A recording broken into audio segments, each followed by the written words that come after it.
Where's the script? Sorry. Oh, I should send that along to everybody. Yes, that sounds lovely. Excuse me while I just give me a moment. I'm not at my regular fighting weight currently. Oh, there we go. Timmy's got me. A king as always. Thank you. Does he want tribute?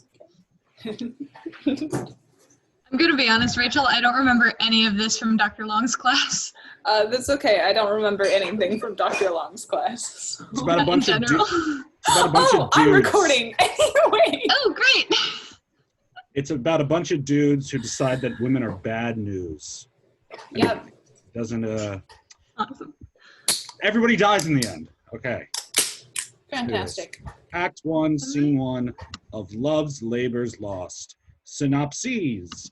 The king of Navarre and his lords vow to retire from the world, especially from women, and study for 3 years. One of the lords, Baron, reminds the king that the princess of France is coming and that they will thus have to break their oaths immediately. Constable Dull arrives with a letter from Don Armado accusing a servant, Costard, of already having broken the king's orders about not consorting with women. Scene 1. Enter Ferdinand, King of Navarre, Baron, Longueville, and Domaine. Let fame that all hunt after in their lives live registered upon our brazen tombs, and then grace us in the disgrace of death, when, spite of cormorant devouring time, the endeavor of this present breath may buy that honor which shall bait his scythe's keen edge and make us heirs of all eternity.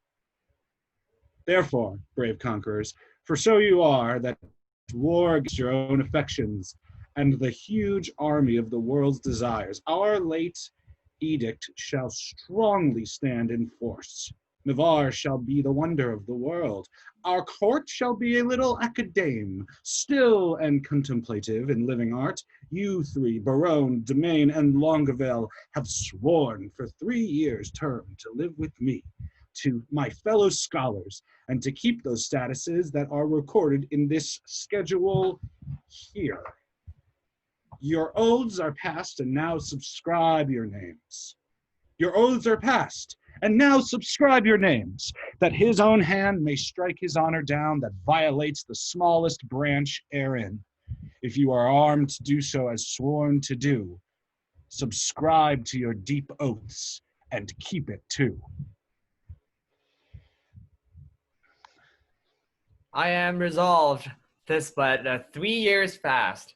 The mind shall banquet, though the body pine. Fat paunches have lean pates, and dainty bits make rich the ribs, but bankroll quite the wits. He signs his name. My loving lord, Domaine, is mortified. The grosser manner of these world's delights he throws upon the gross world's baser slaves. To love, to wealth, to pomp, I pine and die with all these living in philosophy. He signs his name. Oh.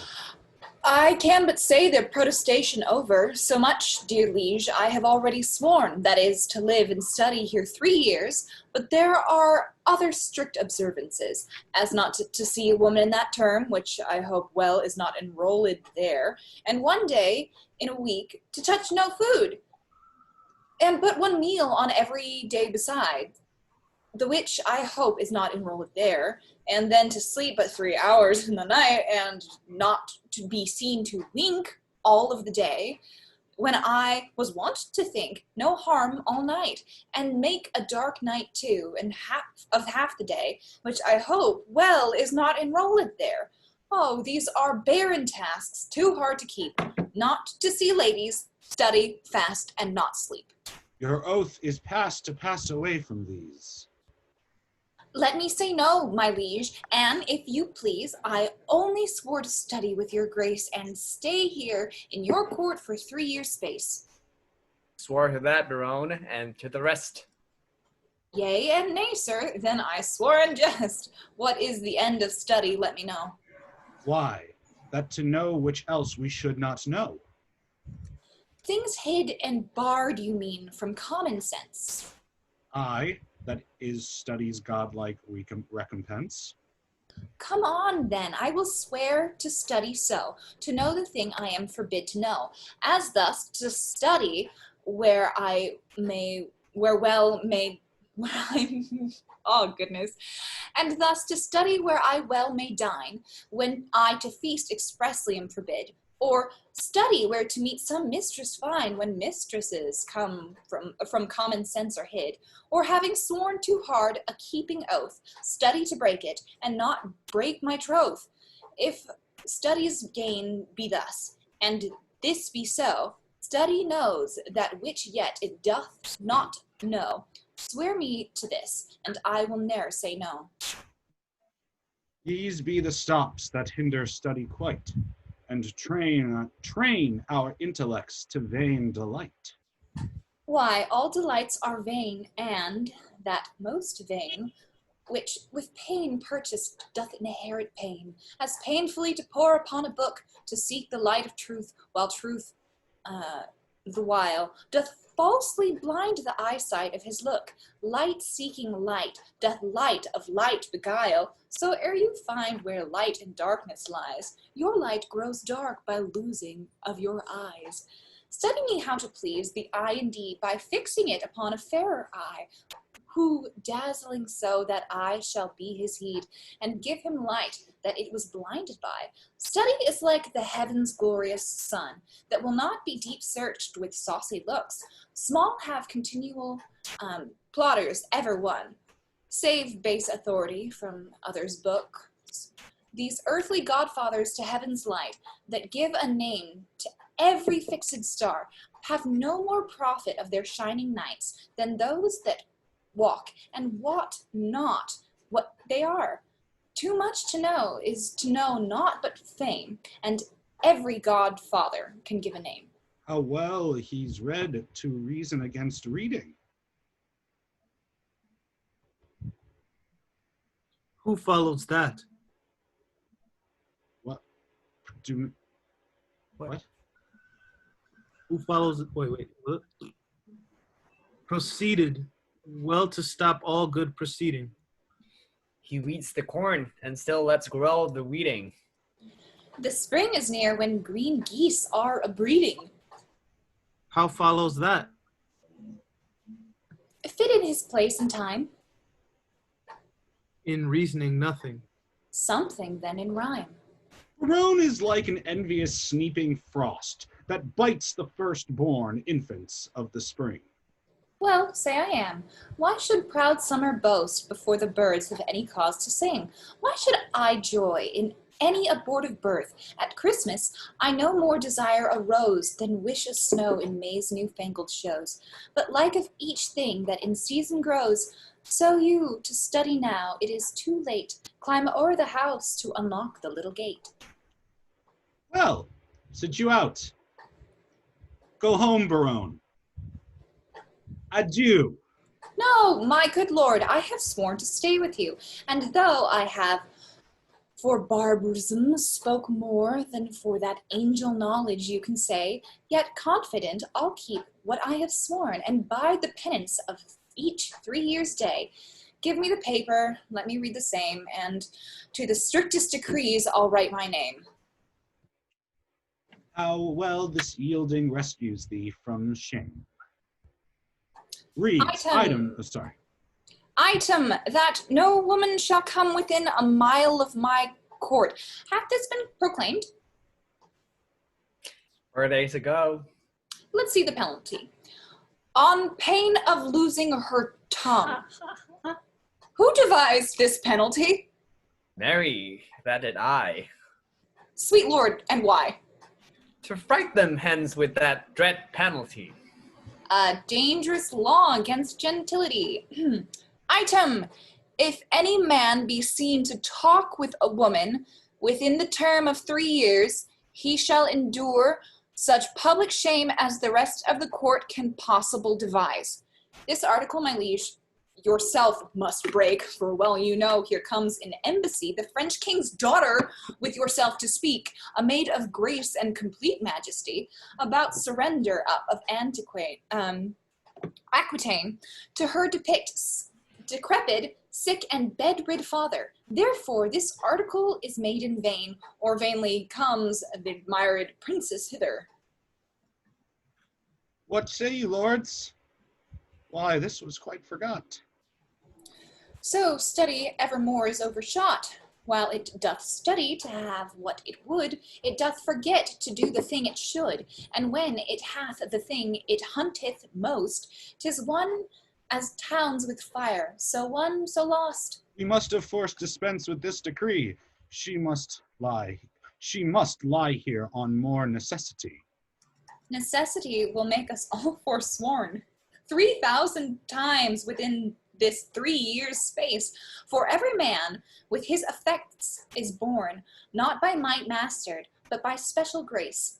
If I break faith, this world shall speak for me. I am forsworn on mere necessity, so to the laws at large I write my name, and he that breaks them in the least degree stands in attainder of eternal shame. Suggestions are to other as to me, but I believe, although I seem so loath, I am the last that will keep his oath.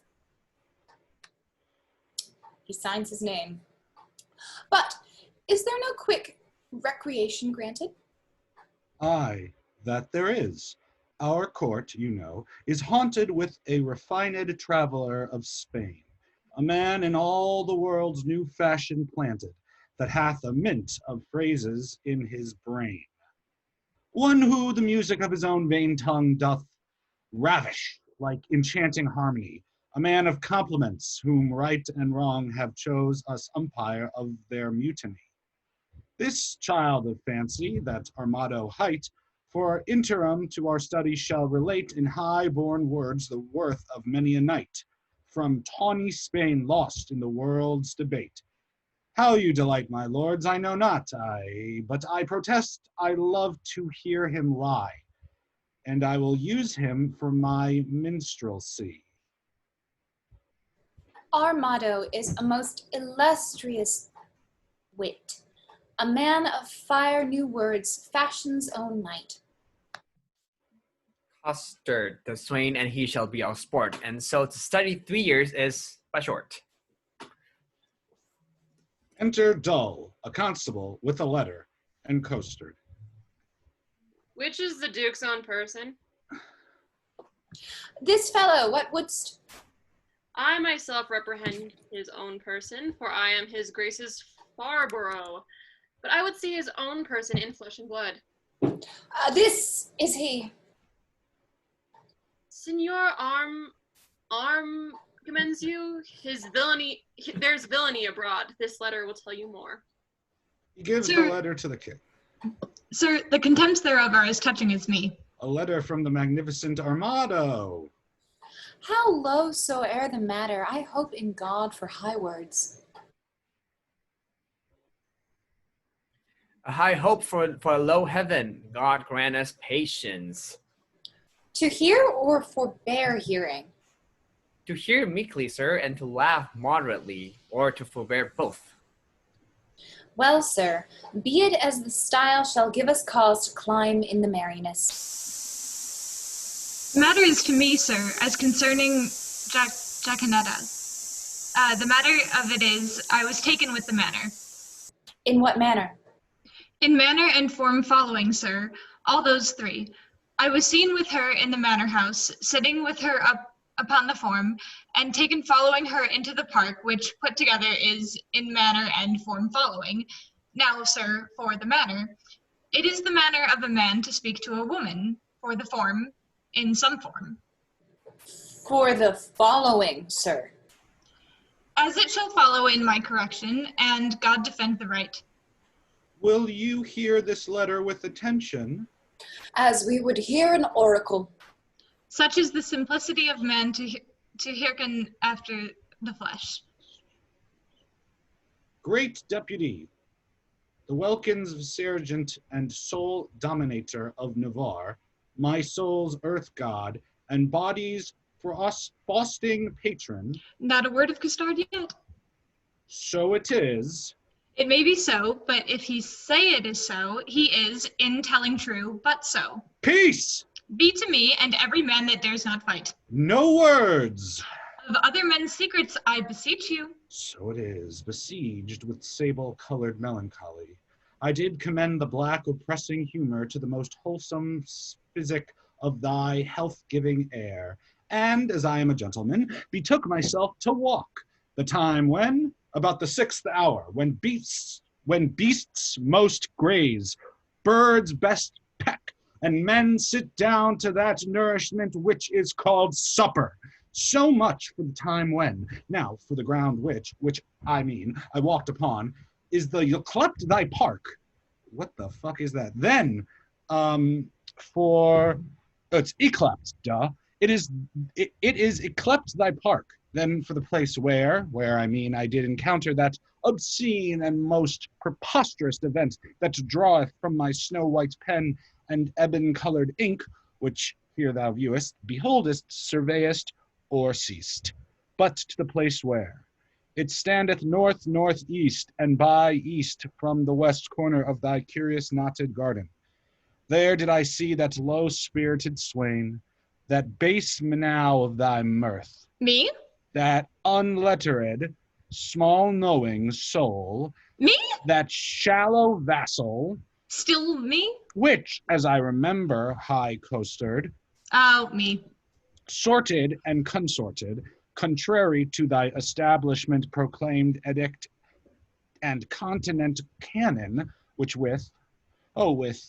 with this I passion to say wherewith, With a wench? with a child of our grandmother Eve, a female, or for thy more sweet understanding, a woman.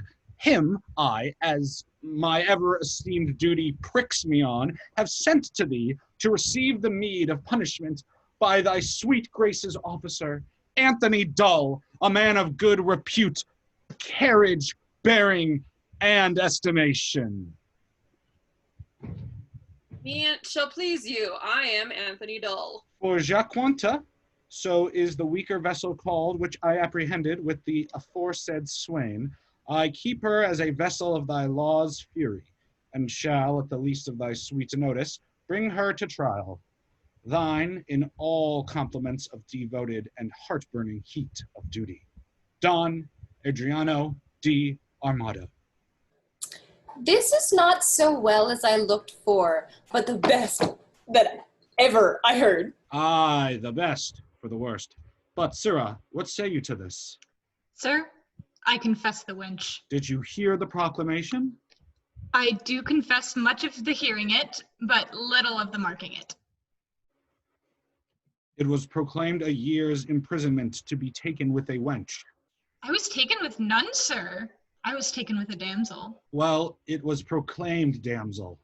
This was no damsel neither, sir. She was a virgin.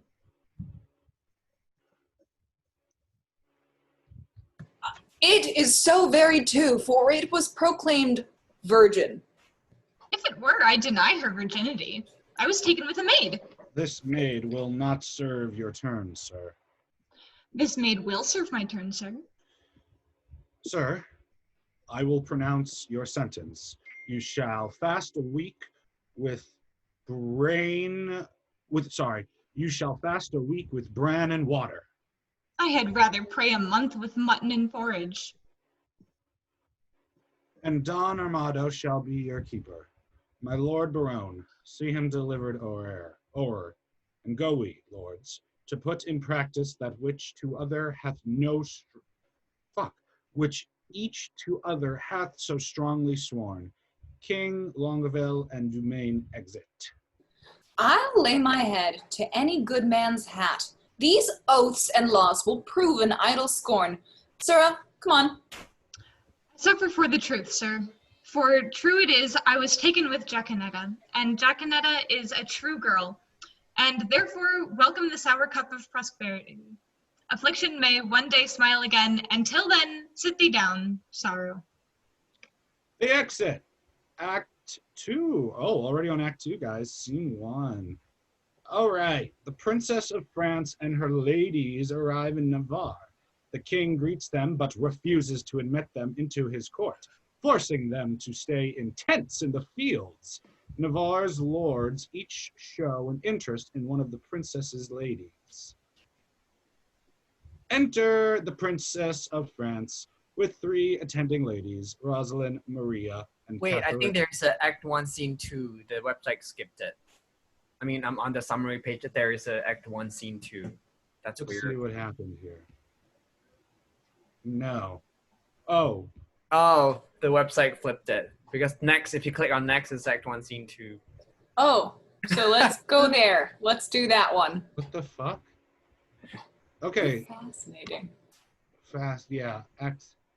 So we have to go back for fast. Yeah. Oh, that's frustrating. Okay. Love's Labor's Lost, Act 1, Scene 2. Synopsis. Armado confides first to his page, Moat, and then to Jacquinetta. Is that how Jacquinetta herself, that he is in love with Jacquinetta. He is given responsibility for the imprisoned coaster. Scene 2.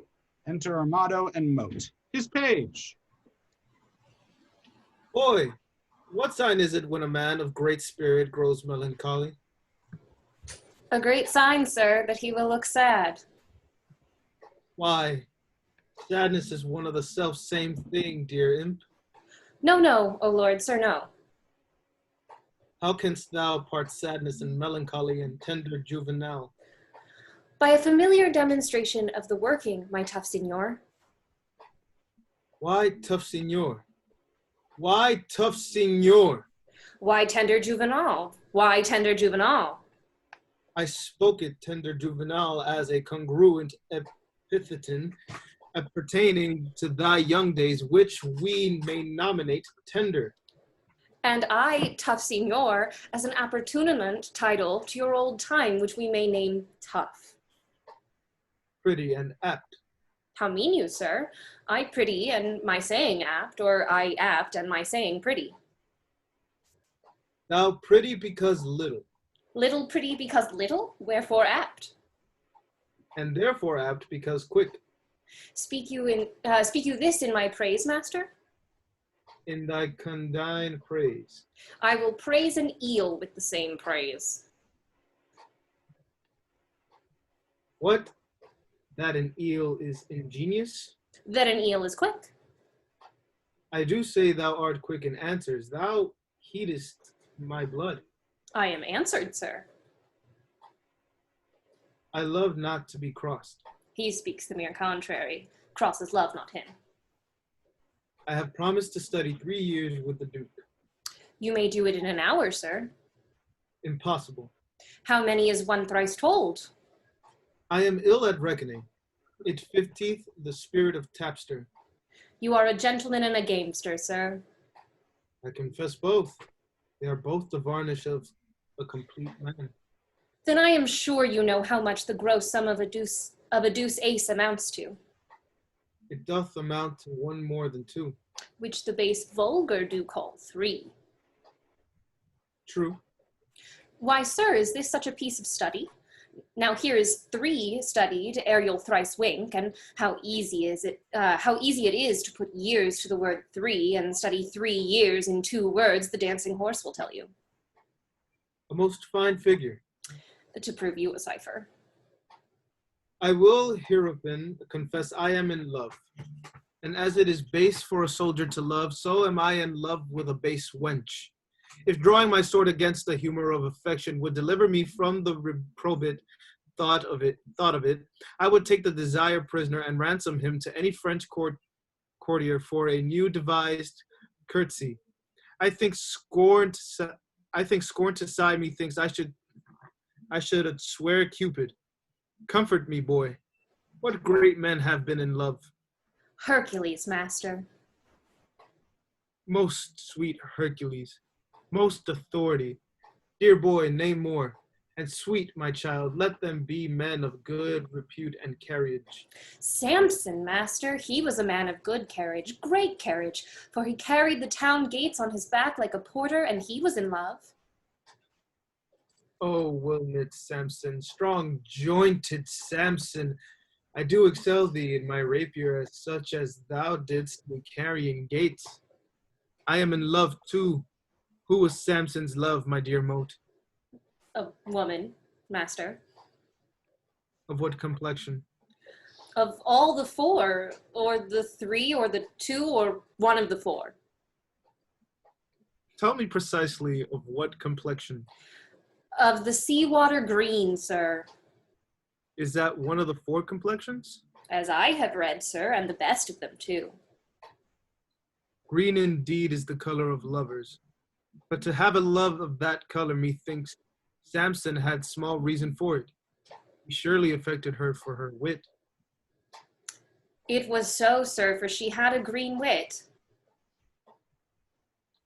My love is most immaculate white and red. Most immaculate thoughts, master, are masked under such colors. Define, well-educated infant. My father's wit and my mother's tongue assist me. Sweet invocation of a child, most pretty and pathetical. If she be made of white and red, her faults will ne'er be known, for blushing cheeks by faults are bred, and fears by pale white shown. Then if she fear or be to blame, by this you shall not know, for still her cheeks possess the same which native she doth owe. A dangerous rhyme, master, against the reason of white and red. Is there not a ballad, boy, of the king and the beggar? The world was very guilty of such a ballad some 3 ages since, but I think now 'tis not to be found, or if it were, it would neither serve for the writing nor the tune. I will have that subject newly write o'er, that I may example my digression by some mighty precedent. Boy, I do love that country girl that I took in the park with the rational hind custard. She deserves well. To be whipped, and yet a better love than my master. Sing, boy. My spirit grows heavy in love. And that's great marvel, loving a light wench. I say sing. Forbear till this company be past. Enter clown, custard, constable, dole, and wench, Jacanita. Sir, the Duke's pleasure is that you keep Custard safe, and you must suffer him to take no delight, nor no penance, but he must fast 3 days a week. For this damsel, I must keep her at the park. She is allowed for the day women. Very well. I do betray myself with blushing. Maid!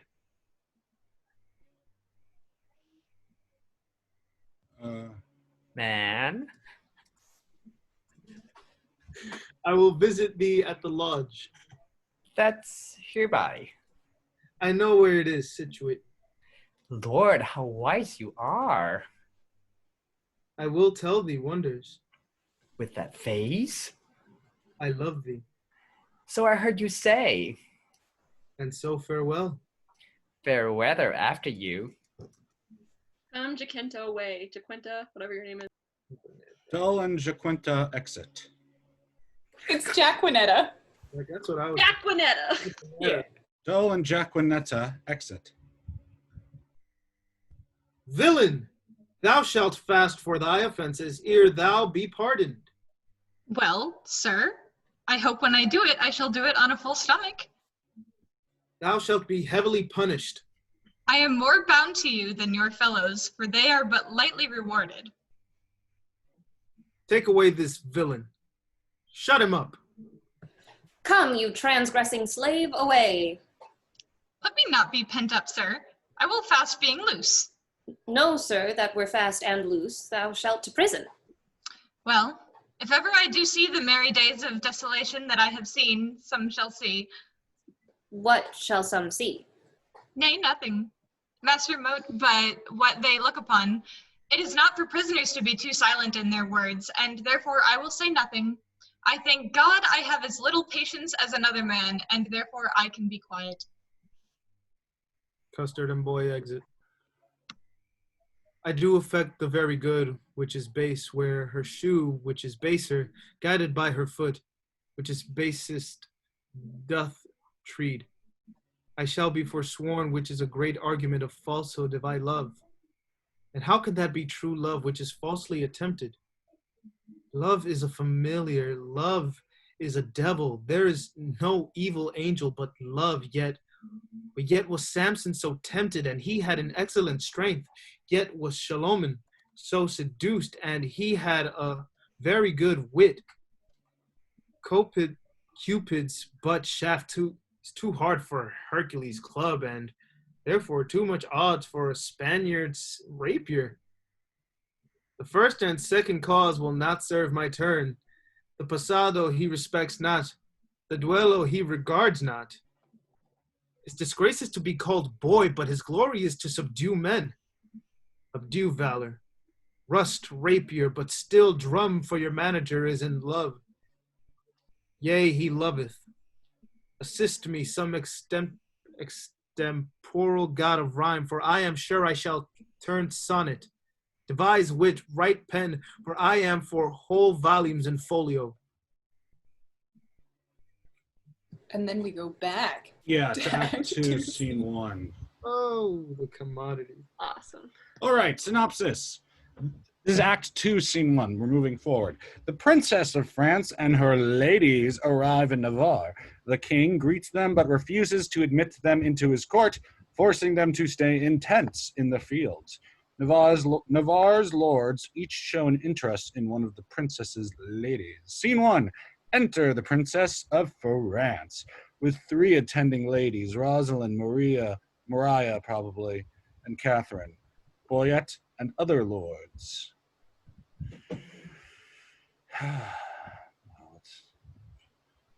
Is that the king? Boyette's the king? Am I correct? I think it's one of the lords. I think. Because it says Boyette and other lords. Yes?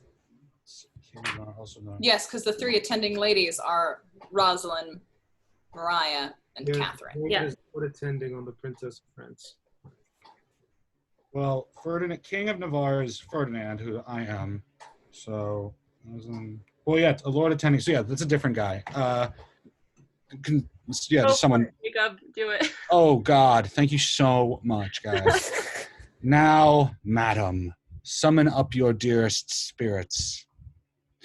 Consider who the king your father sends, to whom he sends, and what's his embassy, yourself held precious in the world's esteem, to parley with the sole inheritor of all perfections that a man may owe, matchless Navarre.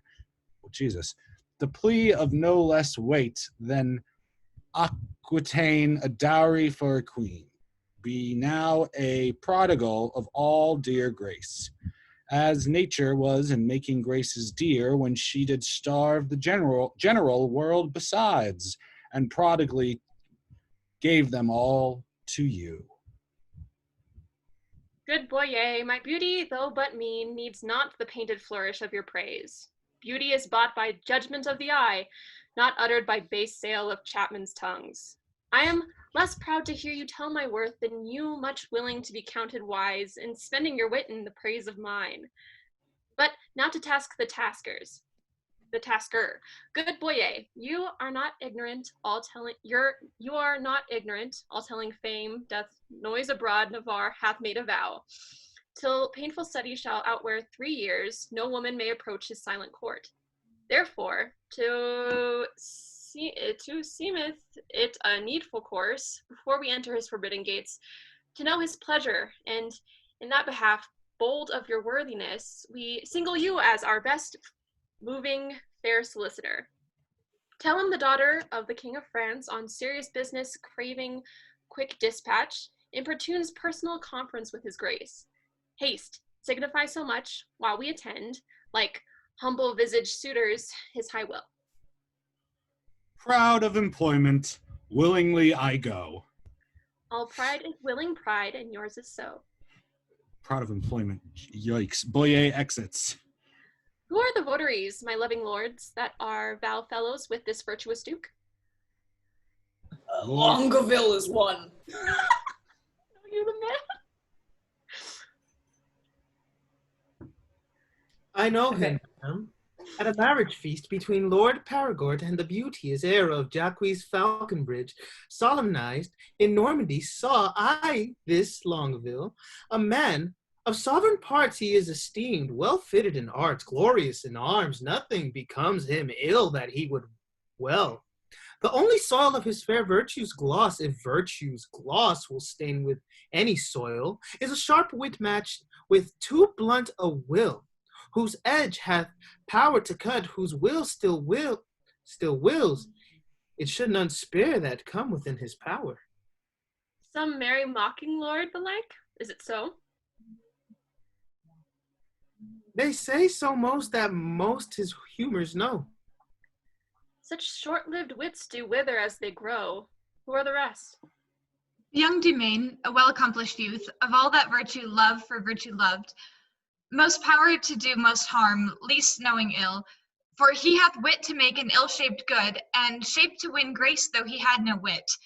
I saw him at the Duke Alanson's once, and much too little of that good I saw is my report to his great worthiness. Another of these students at that time was there with him, if I have heard a truth. Biron they call him, but a merrier man, within the limit of becoming mirth. I never spent an hour's talk withal. His eye begets occasion for his wit, for every object that the one doth catch, the other turns to a mirth-moving jest, which his fair tongue, conceits expositor, delivers in such apt and gracious words that aged ears play truant at his tales, and younger hearings are quite ravished, so sweet and voluble is his discourse. God bless my ladies. Are they all in love, that every one her own hath garnished with such bedecking ornaments of praise? Here comes Boyette. Enter Boyer. Now what admittance, lord? Navarre had notice of your fair approach, and he and his competitors in oath were all addressed to meet you, gentle lady, before I came. Marry, thus much I have learned. He rather means to lodge you in the field, like one that comes here to besiege his court, than seek a dispensation for his oath to let you enter his unpeopled house. Enter King of Navarre, Longueville, Dumaine, and Biron. Here comes Navarre. Fair princess, welcome to the court of Navarre. There, I give you back again, and welcome I have not yet. The roof of this court is too high to be yours, and welcome to the wide fields too base to be mine. You shall be welcome, madam, to my court. I will be welcome then. Conduct me thither. Hear me, dear lady, I have sworn an oath. Our lady help my lord, he shall be forsworn. Not for the world, fair madam, by my will. Why, will shall break it, will and nothing else. Your ladyship is ignorant what it is. Were my lord so, his ignorance were wise. Were not his ignorance now his knowledge must prove ignorance. I hear your grace hath sworn out housekeeping. 'Tis deadly sin to keep that oath, my lord, and sin to break it. But pardon me, I am too sudden bold. To teach a teacher ill beseemeth me. Vouchsafe to read the purpose of my coming, and suddenly resolve me in my suit. She gives him a paper. Madam, I will, if suddenly I may. You will the sooner that I were away, for you'll prove perjured if you make me stay. They walk aside while the king reads the paper. Did not I dance with you in Brabant once? Did not I dance with you in, I think it's Brabant. Brabant? Brabant. Did not I dance with you in Brabant once? I know you did. How needless was it then to ask the question? You must not be so quick. 'Tis long of you that spur me with such questions. Your wit, too hot, it speeds too fast. 'Twill tire. Not till it leave the rider in the mire. What time of day? The hour that fools should ask. Now fair befall your mask, Fair fall the face it covers. and send you many lovers. Amen, so you be none. Nay then, I will be gone. Coming forward with the princess. Madam, your father here doth intimate the payment of 100,000 crowns, being but the 1/2 of an entire sum. dispersed by my father in his wars. But say that he or we, as neither have, received that sum, yet there remains unpaid 100,000 more, in surety of the which one part of somebody. Aquitaine. Thanks. One part of Aquitaine is bound to us, although not valued to the money's worth. If then the king your father will restore but that one half which is unsatisfied, we will give up our right in Aquitaine, and hold fair friendship with his majesty. But that, it seems, he little purposeth, for here he doth demand to have repaid 100,000 crowns, and not demands, on payment of 100,000 crowns, to have his title live in Aquitaine, which we much rather had to part withal, and have the money by our father lent, than Aquitaine. So gelded as it is, dear princess, were not his request so far from reason's yielding, your fair self should make a yielding gainst some reason in my breast, and go well satisfied to France again. You do the king my father too much wrong, and wrong the reputation of your name, in so unseeming to confess receipt of that which hath so faithfully been paid. I do protest, I never heard of it, and if you prove it, I'll repay it back or yield up Aquitaine. We arrest your word. Boye, you can produce acquittances for such a sum from special officers of Charles his father. Satisfy me so. So please your grace, the packet is not come where that and another specialties are bound.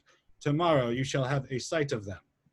It shall suffice me, at which interview all liberal reasons I will yield unto. Meantime receive such welcome at my hand as honor, without breach of honor, may make tender of to thy true worthiness. You may not come, fair princess, within my gates. But here without you shall be so received as you shall deem yourself lodged in my heart, though so denied fair harbor in my house. Your own good thoughts excuse me, and farewell. Tomorrow shall we visit you again. Sweet health and fair desires consort your grace. Thy own wish I thee in every place. He exits with the other dudes. Lady, I will commend you to my own heart. Pray you do my commendations. I would be glad to see it. I would you heard it groan. Is the fool sick? Sick at the heart. Alack, letted blood. Would that do it good? My physic says I. Will you prick with your eye? No point with my knife. Now, God save thy life. And yours from long living. I cannot say thanksgiving. He exits, enter domain. Sir, I pray you a word. What lady is that same? The heir of Alanson, Catherine her name. Gallant lady, monsieur. Fare you well. Wow, he exits, enter Longueville. I beseech you, a word. What is she in the white? A woman sometimes, and you saw her in the light. Perchance light into light. I desire her name. She hath but one for herself. To desire that were a shame. Pray you, sir, whose daughter? Her mother's I have heard. God's blessing on your beard. Good sir, be not offended. She is an heir of Falconbridge. Nay, my collar is ended. She's a most sweet lady. Not unlike, sir, that may be. Longueville exits. Enter Baron. What's her name in the cap? Rosalind, by good hap. Is she wedded or no? To her will, sir, or so. You're welcome, sir. Adieu. Farewell to me, sir, and welcome to you. Baron exits. That last is Baron, the married madcap lord. Not a word with him, but a gist? A jest. But a jest? And every jest but a word. It was well done of you to take him at his word. I was as willing to grapple as he was to board. 2 hot sheeps, Mary. And wherefore not chips? No sheep, sweet lamb, unless we feed on your lips. You sheep and I pasture. Shall that finish the jest? So you grant pasture for me? Not so, gentle beast. My lips are no common, though several they be. Belonging to whom? To my fortunes and me. Good wits will be jangling, but gentles agree this civil war of wits were better used on Navarre and his bookmen, for here 'tis abused. If my observation, which very seldom lies, by the heart still rhetoric disclosed with the eyes, deceive me not now, Navarre is infected. With what? With that which we lovers entitle affected. Your reason? Why, all his behaviors did make their retire to the court of his eye, peeping thorough desire. His heart like a gate with your print impressed, proud with his form, and his eye pride expressed. His tongue, all impatient to speak and not see, did stumble with haste in his eyesight to be. All senses to that sense did make their repair, to feel only looking on fairest of fair. Methought all his sense were locked in his eye, as jewels in crystal for some prince to buy, who, tendering their own worth from where they were glassed, did point you to buy them along as you passed. His face's own margent did quote such amazes, that all eyes saw his eyes enchanted with gazes. I'll give you Aquitaine, and all that is his, and you give him for my sake but one loving kiss. Come to our pavilion, Boyer is disposed. But to speak that in words which his eye hath disclosed, I only have made a mouth of his eye, by adding a tongue which I know will not lie. Thou art an old love-monger, and speakest skillfully. He is Cupid's grandfather, and learns news of him. Then was Venus like her mother, for her father is but grim. Do you hear, my mad wenches? No. What then, do you see? Aye, our way to be gone. You are too hard for me. Okay.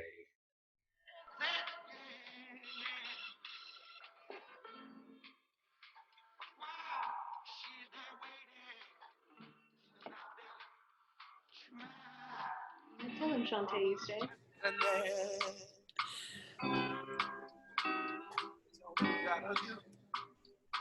Beautiful.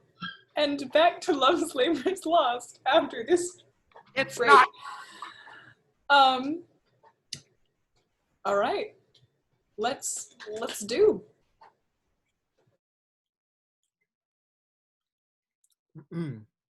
Synopsis. Act 3, Scene 1, synopsis. I got it, Ariel, don't worry. Oh, you got it? Cool. I got you. Shit. Armado frees Costard and gives him a love letter to take to Jaquinetta. Is that correct? Jaquinetta, yes. Okay. Barone then enters. He gives Costard a letter to take to Rosalind. Barone, alone, admits that he is in love. Scene 1. Enter Braggart, Armado, and his boy. Warble, child, make passionate my sense of hearing. I am not singing. Coquelinel. Sweet air, go tenderness of years.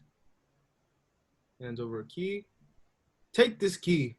Give enlargement to the swain. Bring him festinately hither. I must festinately hither. I must employ him in a letter to my love. Master, will you win your love with a French brawl? How meanest thou? Brawling in French?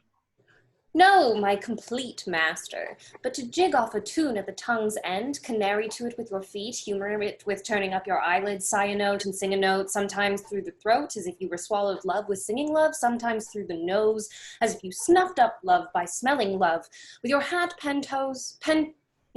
with your hat penthouse-like, or the shop of your eyes, with your arms crossed on your thin belly doublet like a rabbit on a spit, or your hands in your pocket like a man after the old painting, and keep not too long in one tune, but a snip and away. These are compliments, these are humours, these betray nice wenches that would be betrayed without these, and make them men of note. Do you note me? That most are affected to these. How hast thou purchased this experience? By my penny of observation. But oh, The hobby horses forgot. callest thou my love hobby horse? No, master, the hobby horse is but a colt, and your love perhaps a hackney. But have you forgot your love? Almost I had. Negligent student, learn her by heart. By heart and in heart, boy. And out of heart, master, all those three I will prove. What wilt thou prove? A man, if I live, and this by in and without upon the instant. By heart you love her, because your heart cannot come by her. In heart you love her, because your heart is in love with her. And out of heart you love her, being out of heart that you cannot enjoy her. I am all these three. And 3 times as much more, and yet nothing at all. Fetch hither the swain. He must carry me a letter. A message well sympathized, a horse to be ambassador for an ass. Huh? Huh? What sayest thou? Marry, sir, you must send the ass upon the horse, for he is very slow-gaited. But I go. The way is but short. Away! As swift as lead, sir. Thy meaning pretty ingenious. Is not lead a metal heavy, dull, and slow? Minime, honest master, or rather, master, no. I say lead is slow. You are too swift, sir, to say so. Is that lead slow which is fired from a gun? Sweet smoke of rhetoric, he reputes me a cannon, and the bullet that's he, I shoot thee at the swain. Thump then, and I flee. I must acute juvenile, voluble, and free of grace by thy favor, sweet welkin, I must sigh in thy face. Most rude melancholy valor gives thee place. My herald is returned. Enter boy with clown, costard. A wonder, master. Here's a costard broken in a shin. Some enigma, some riddle. Come thy l'envoy begin. No Egmont, no riddle, no linvois, no slave in the mail, sir. Oh, sir, plantain, a plain plantain. No linvois, no slave, sir, but a plantain. Is it l'envoi? I have no idea. Wait, I think it's L'envoi? l'envoi. L'envoi. L'envoi. L'envoy? Right. By virtue thou enforcest laughter, thy silly thought my spleen. The heaving of my lungs provokes me to ridiculous smiling. Oh, pardon me, my stars, doth the inconsiderate take salve for l'envoy, and the word l'envoy for a salve? Do the wise think them other? Is not l'envoi a salve? No, page. It is an epilogue of discourse to make plain. Some obscure precedents that hath tofore been sane, I will example it. The fox, the ape, and the humble bee were still at odds, being but 3. There's the moral. Now the l'envoi. I will add the l'envoi. Say the moral again. The fox, the ape, and the humble bee were still at odds, being but 3. Until the goose came out of door and stayed the odds by adding 4. Now will I begin your moral, and do you follow with my l'envoi? The fox, the ape, and the humble bee were still at odds, being but 3. Until the goose came out of door, staying the odds by adding 4. A good l'envoi adding in the goose. Would you desire more? The boy hath sold him a bargain, a goose, that's flat. Sir, your penny worth is good, and your goose be fat. To sell a bargain well is as cunning as fast and loose. Let me see. A fat l'envoi, aye, that's a fat goose. Come hither, come hither. How did this argument begin? By saying that a costard was broken in a shin, then called you for the l'envoy. True, and I for a plantain. Thus came your argument in. Then the boy's fat l'envoy, the goose that you bought, and he ended the market. But tell me, how was there a custard broken in a shin? I will tell you sensibly. Thou hast no feeling of it, Moat. I will speak that l'envoy. I, costard, running out, that was safely within, fell over the threshold and broke my shin. We will talk no more of this matter. Till there be more matter in the shin. Sirrah Custard, I will enfranchise thee. Oh, marry me to one Francis. I smell some l'envoy, some goose in this. By my sweet soul, I mean, setting thee at liberty in freedoming thy person. Thou wert immured, restrained, captivated, bound. True, true. And now you will be my purgation and let me loose. I give thee thy liberty, set thee from durance, and in lieu thereof impose on thee nothing but this. Bear this significant to the country made Jaquanetta. There is a remuneration, giving him a coin.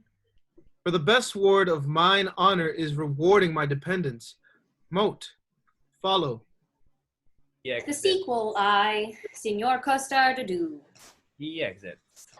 My sweet ounce of man's flesh, my inconny Jew. Now will I look to his remuneration. He looks at the coin. Remuneration. Oh, that's the Latin word for 3 farthings. 3 farthings. Remuneration. What's the price of this inkle? 1 penny. No, I'll give you a I can't say this word. I'll give you a remuneration. Why, it carries it. Remuneration. Why, it is a fairer name than French crown. I will never buy and sell out of this word. Enter Barone. My good knave, Costard, exceedingly well met. For you, sir, how much carnation ribbon may a man buy for remuneration? What is a remuneration? Marry, sir, a halfpenny farthing. Why then 3 farthing worth of silk. I thank your worship. God be with you. He begins. Stay!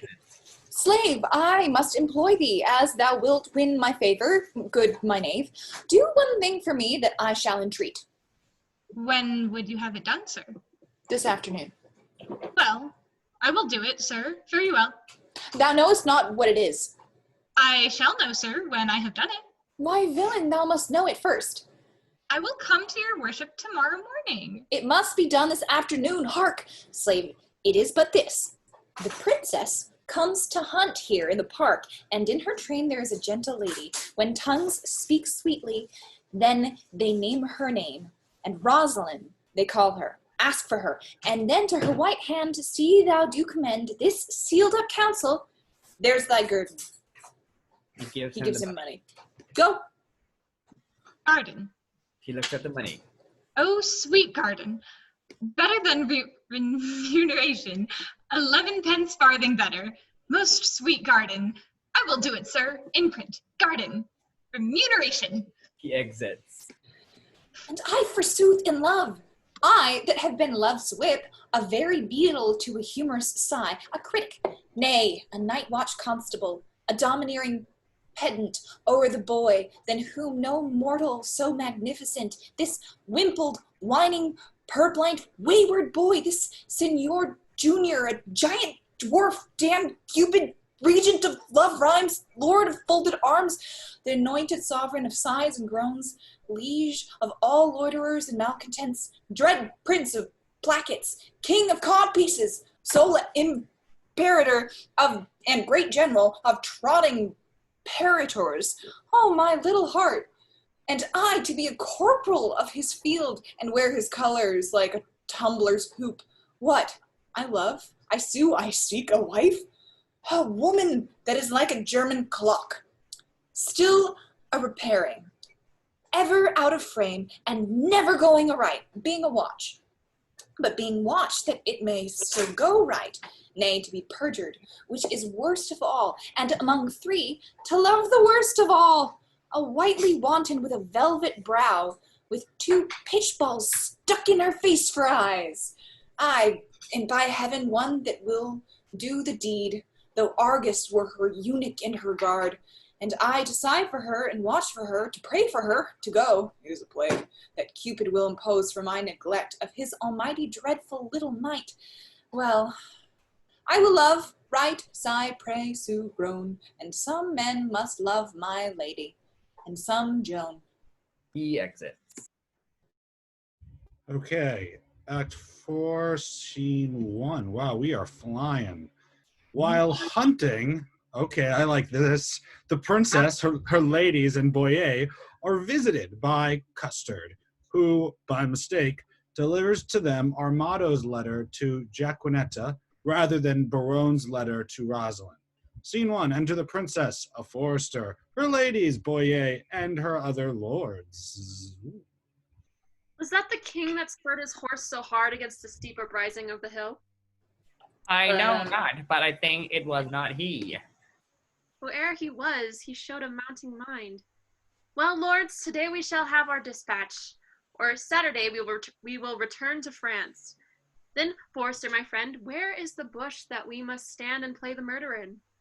Hereby, upon the edge of yonder coppice, or stand where you may make the fairest shoot. I thank my beauty I am fair that shoot, and thereupon thou speakest the fairest shoot. Pardon me, madam, for I meant not so. What? First praise me and again say no? O short-lived pride! Not fair? Alack for woe! Yes, madam, fair. Nay, never paint me now. Where fair is not, praise cannot mend the brow. Here, good my glass, take this for telling true. She gives him money. Fair payment for foul words is more than due. Nothing but fair is that which thou inherit. See, my beauty will be saved by merit. O heresy and fair fit for these days. A giving hand, though foul, shall have fair praise. But come, the bow. He hands her a bow. Now mercy goes to kill, and shooting well is then accounted ill. Thus will I save my credit in the shoot. Not wounding, pity would not let me do it. If wounding, then it was to show my skill, that more praise than purpose meant to kill. And out of question so it is sometimes. Glory grows guilty of detested crimes, when for fame's sake, for praise and outward part, we bend to that, the working of the heart. As I for praise alone now seek to spill the poor dear's blood, that my heart means no ill. Do not curse wives, hold that self-sovereignty only for praise sake when they strive to be lords or their lords. Only for praise, and praise we may afford to any lady that subdues a lord. Enter Clown Custard. Here comes a member of the Commonwealth. Dig you den all. Pray you, which is the head lady? Thou shalt know her, fellow, by the rest that have no heads. Which is the greatest lady, the highest? The thickest and the tallest. The thickest and the tallest. It is so, truth is truth. And your waist, mistress, were as slender as my wit. One of these maids girdles for you, your waist should be fit. Are not you the chief woman? You are the thickest here. What's your will, sir? What's your will? I have a letter from Monsieur Baron to one Lady Rosalind. Oh, thy letter, thy letter. He's a good friend of mine. Stand aside, good bearer. Boy, you can carve. Break up this capon. Taking the letter. I am bound to serve. This letter is mistook. It importeth none here. It is written to Jaquinetta. We'll read it, I swear. Break the neck of the wax and everyone give ear. By heaven, that thou art fair is most infallible. True that thou art beauteous, truth itself that thou art lovely. More fairer than fair, beautiful than beauteous, truer than truth itself. Have commiseration on thy heroical vassal, the magnanimous and most illustrate king Jesus Christ, Cophetua, set eye upon the pernicious and indubitate beggar Zenelaphen. And he it was that might rightly say, Vini, vidi, vici, which to anathenize in the vulgar, oh, base and obscure vulgar, videlicet, he came, see, and overcame. He came. 1, see, 2, overcame. 3, who came? The king. Why did he come? To see. Why did he see? To overcome. To whom came he? To the beggar. What saw he? The beggar. Who overcame he? The beggar. The conclusion is victory. On whose side? The king's. The captive is enriched. On whose side? The beggar's. The catastrophe is a nuptial. Is a nuptial. On whose side? The king's. No. On both in one, or one in both. I am the king, for so stands the comparison. Thou the beggar, for so witnesseth thy lowliness. Shall I command thy love? I may. Shall I enforce thy love? I could. Shall I entreat thy love? I will. What shalt thou exchange for rags? Robes, for titles, for thyself, me. Thus expecting thy right reply, I profane my lips on thy foot, my eyes on thy picture, and my heart on thy every part. Thine in the dearest design of industry. Don Adriano Diarmado.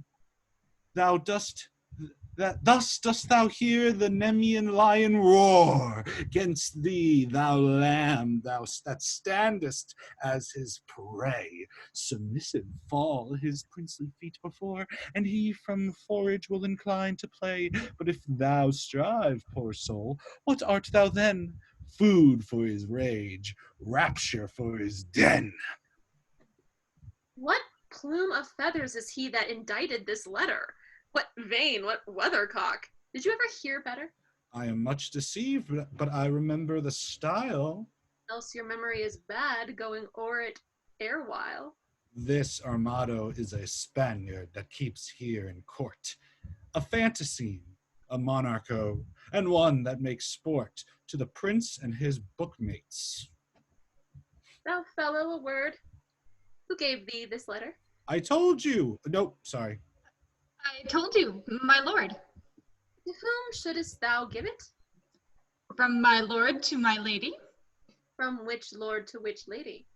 From my lord Perron, a good master of mine, to a lady of France that he called Rosaline. Thou hast mistaken his letter. Come, lords, away. Here, sweet, put up this. 'Twill be thine another day. The princess, Catherine Lords, and Forster exit. Boyer, Rosalind, Mariah, and Custard remain. Who is the shooter? Who is the shooter? Shall I teach you now? I, my continent of beauty. Why, she that bears the bow, finely put off. My lady goes to kill horns, but if thou marry, hang me by the neck if horns that year masquery finally put on. Well, then I am the shooter. And who is your dear? If we choose by the horns, yourself come not near, finely put on indeed.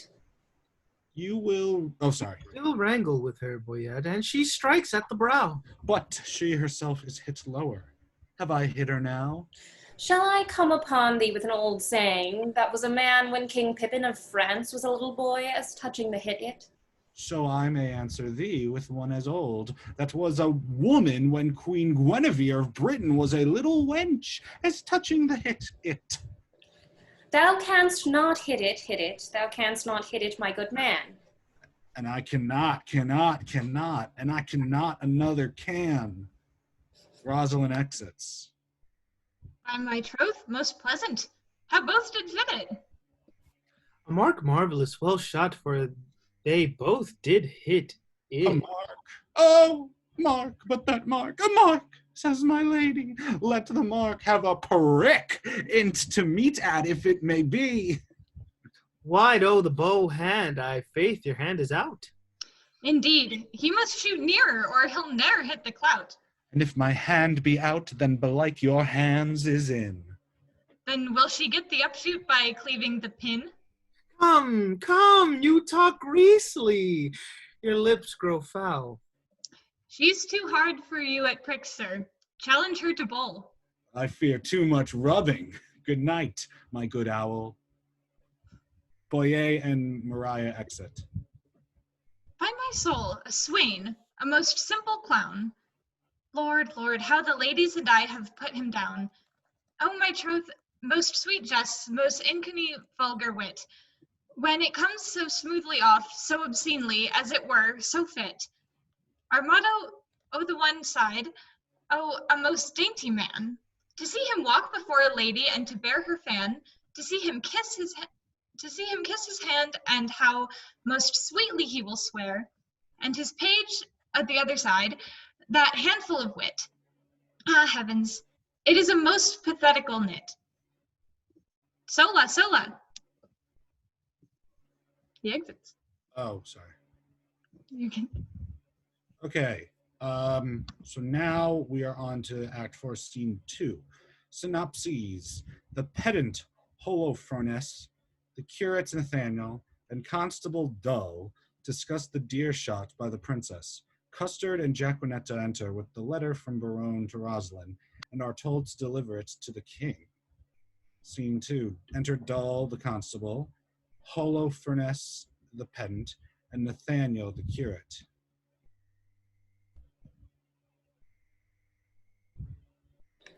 Very reverend sport, truly, and done in the testimony of a good conscience.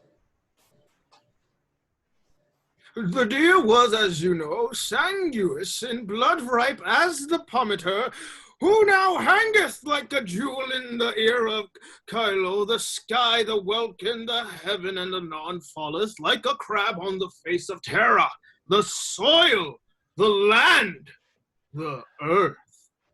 Truly, Master Holofernes, the epithets sweetly varied like a scholar at the least, but, sir, I assure you it was a buck of the first head.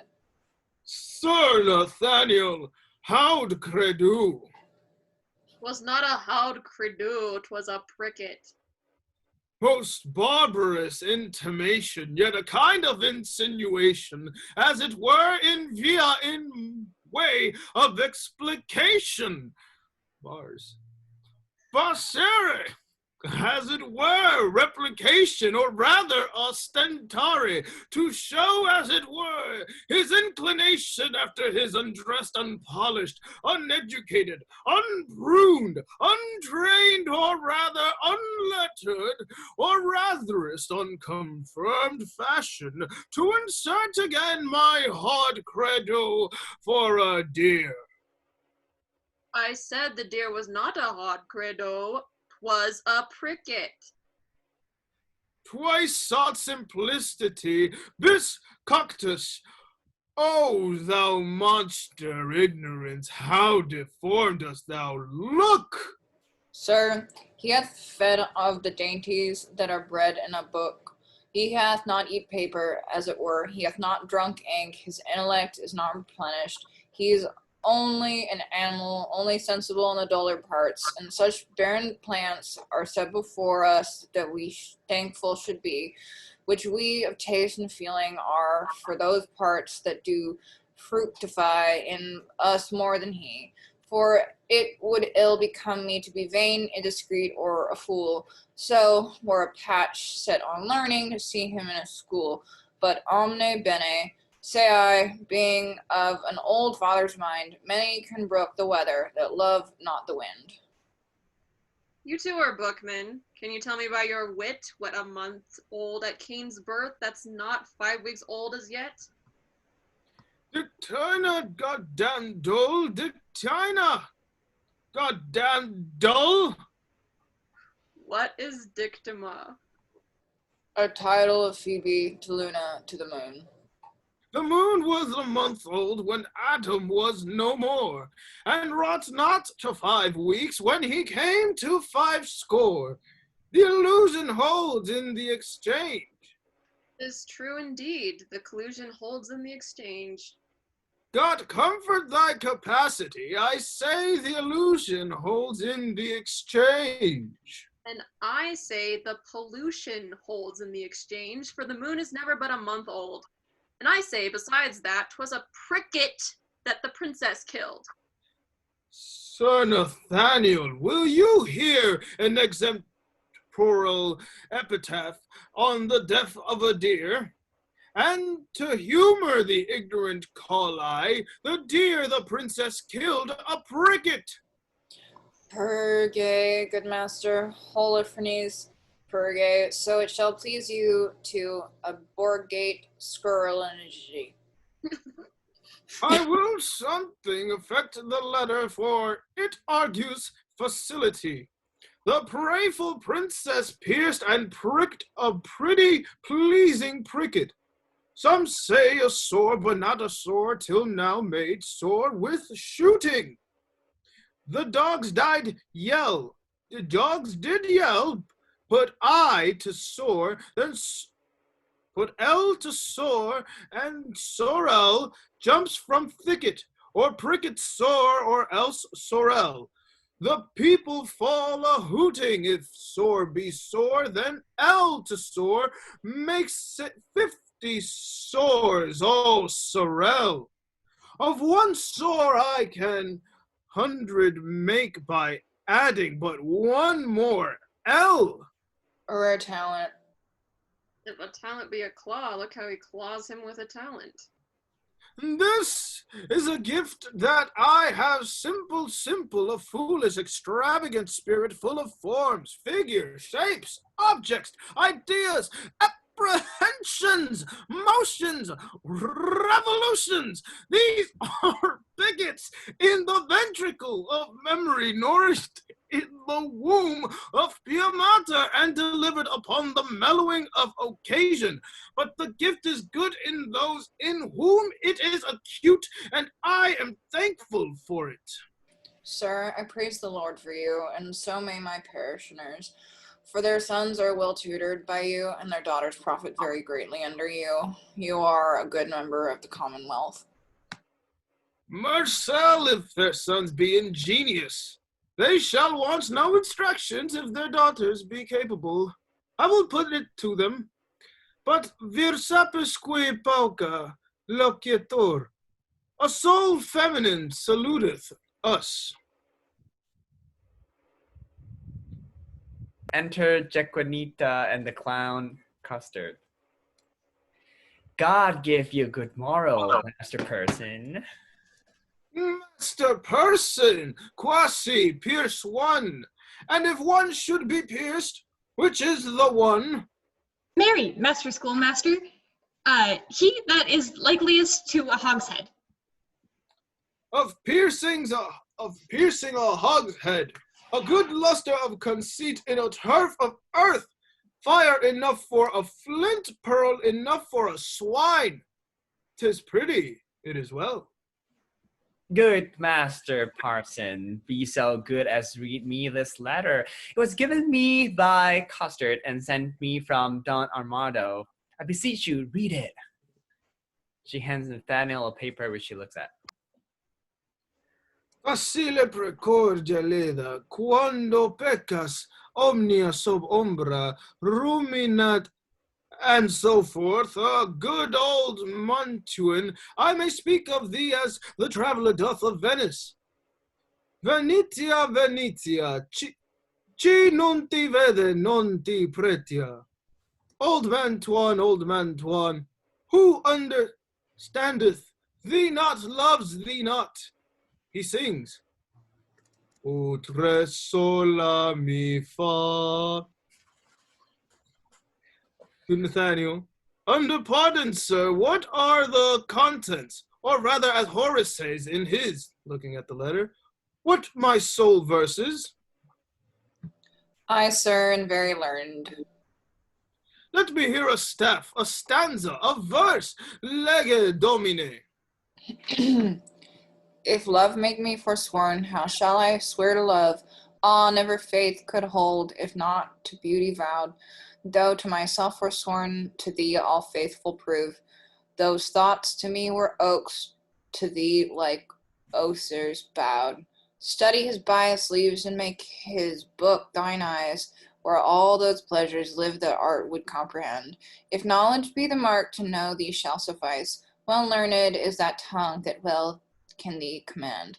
All ignorant that soul that sees thee without wonder, which is to me some praise that thy parts thy parts admire. Thy eye Jove's lightning bears, thy voice his dreadful thunder, which not to anger bent is music and sweet fire. Celestial as thou art, O pardon, love this wrong, that sings heaven's praise with such an earthly tongue. You find not the apostrophus, and so miss the accent.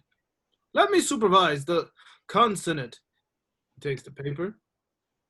Here are only numbers ratified, but for the elegancy, facility, and golden cadence of poesy. Correct. Ovidius not so was the man, and why indeed not so? But for smelling out the odoriferous flowers of fancy, the jerks of invention? Imitari is nothing, so doth he fond his master, the ape his keeper, the tired horse his rider. But Damosella, virgin, was this directed to you?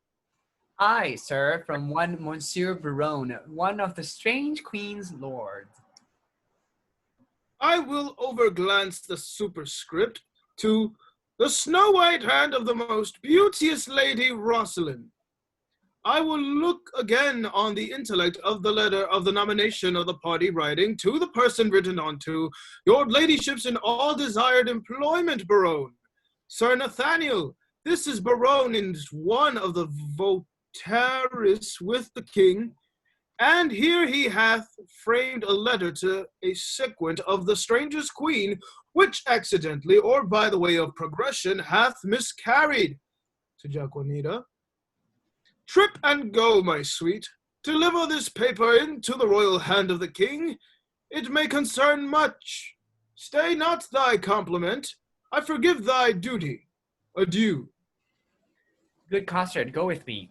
Sir, God save your life. Have with thee, my girl. Costard and Jaquanita exit. Sir, you've done this in the fear of God very religiously, and as a certain father saith. Sir, tell not me of the father, I do fear colorable colors. But to return to the verses, did they please you, Sir Nathaniel? Marvelous well for the pen. I do dine today as the fathers of certain pupil of mine, where if before repast, it shall please you to gratify the table with a grace, I will, on my privilege I have with my parents, with the parents of the foresaid child or pupil, undertake your benvenuto, where I will prove those verses to be very unlearned, neither savoring of poetry, wit, nor invention. I beseech your society. And thank you too for society. Saith the text is the happiness of life. And certes the text most infallibly concludes it. Sir, I do invite you to, you shall not say mine, pauca verba. Away, the gentles are at their games, and we will to our recreation.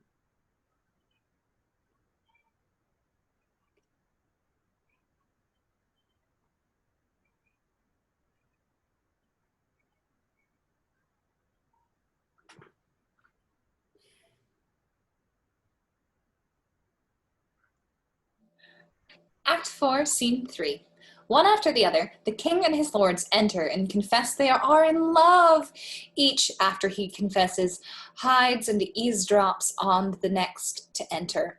Then, one after the other, they come forward and berate those they have overheard. After Baron gives them a way of explaining away their perjury, the lords set off to entertain ladies in the hopes of winning their affections.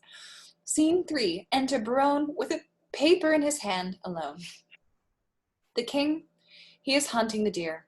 I am coursing myself. They've pitched a toil. I am toiling in a pitch that defiles, defile, a foul word. Well, set thee down, sorrow, for so they say the fool said, and so I say, and I the fool. Well, proved wit. By the Lord, this love is as mad as Ajax. It kills sheep, it kills me, I, a sheep. Well proved, again, on my side. I will not love. If I do, hang me. In faith, I will not love. Oh, but her eye. By this light, but for her eye, I would not love her. Yes, for her 2 eyes. Well, I do nothing in the world but lie, and lie in my throat. By heaven, I do love, and it hath taught me to rhyme and to be melancholy. And here is part of my rhyme, and here my melancholy. Well, she hath one of my sonnets already. The clown bore it, the fool sent it, and the lady hath it. Sweet clown, sweeter fool, sweetest lady. By the world, I would not care a pin if the other 3 were in. Here comes one with a paper. God give him grace to groan. He stands aside. The king entereth with a paper.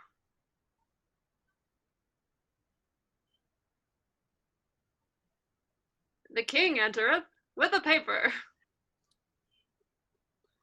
We can't hear you, babe.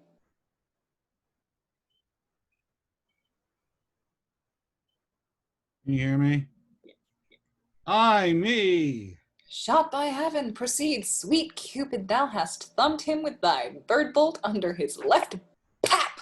In faith, secrets. So sweet a kiss the golden sun gives not to those fresh morning drops upon the rose, as thy eye beams when their fresh rays have smote the night of dew that on my cheeks down flows. Nor shines the silver moon 1/2 so bright through the transparent bosom of the deep as doth thy face through tears of mine give light. Thou shinest in every tear that I do weep. No drop but as a coach doth carry thee, so ridest thou triumphing in my woe. Do but behold the tears that swell in me, and they thy glory through my grief will show. But do not love thyself, but then thou wilt keep my tears for glasses, and still make me weep. O Queen of Queens, how far dost thou excel? No thought can think, nor tongue of mortal tell. How shall she know my griefs? I'll drop the paper. Sweet leaves, shade folly. Who is he comes here? Enter Longaville with papers. The king steps aside. What, Longaville, and reading? Listen here. Now, in thy likeliness, one more fool appear. Ay me, I am forsworn. Why, he comes in like a perjure wearing papers. In love I hope, sweet fellowship, in shame. One drunkard loves another of the name. Am I the first that have been perjured so? I could put thee in comfort, not by 2 that I know. Thou makest the true triumvirate, thank you, the triumvirate, the corner cap of society, the shape of love's typer that hangs up simplicity. I fear these stubborn lines lack power to move. Oh, sweet Maria, empress of my love, this number will I tear and write in prose. He tears the paper. Oh, rhymes are guards on wanton Cupid's hose. Disfigure not his shop. Taking another paper. The same shall go. Did not the heavenly rhetoric of thy eye, against whom the world cannot hold argument, persuade my heart to this false perjury? Vows for thee broke deserve not punishment. A woman I forswore, but I will prove, thou being a goddess, I forswore not thee. My vow was earthly, thou a heavenly love. Thy grace being gained cures all disgrace in me. The vows are but breath, and breath a vapor is. Then thou, fair sun, which on my earth dost shine, exhales this vapor vow. In thee it is. If broken, then it is no fault of mine. If by me broke, what fool is not so wise to lose on an oath to win in paradise? This is the liver vein, which makes flesh a deity, a green goose, a goddess. Pure, pure idolatry. God amend us, God amend. We are much out of the way. By whom shall I send this company? Stay. He steps aside. Enter Domain with a paper. All hid, old infant play. Like a demigod here I sit in the sky, and wretched fools' secrets heedfully o'er I. More sacks to the mill. Oh heavens, I have my wish. Domain transformed? 4 woodcocks in a dish. O most divine Kate, Oh most profane coxcomb. by heaven, the wonder in a mortal eye. By earth, she is not corporal, there you lie. Her amber hairs for foul hath amber quoted, An amber-colored raven was well noted. as upright as the setter, Stoop, I say, her shoulder is with child. as fair as day. Aye, it's some days, but then no sun must shine. Oh, that I had my wish. And I had mine. Mine too, good Lord. Amen, so had I mine. Is not that a good word?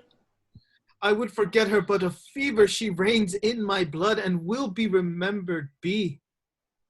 A fever in your blood? Why then, incision would let her out in saucers, sweet Miss Prison. Once more I'll read the ode that I have writ. Once more I'll mark how love can vary wit.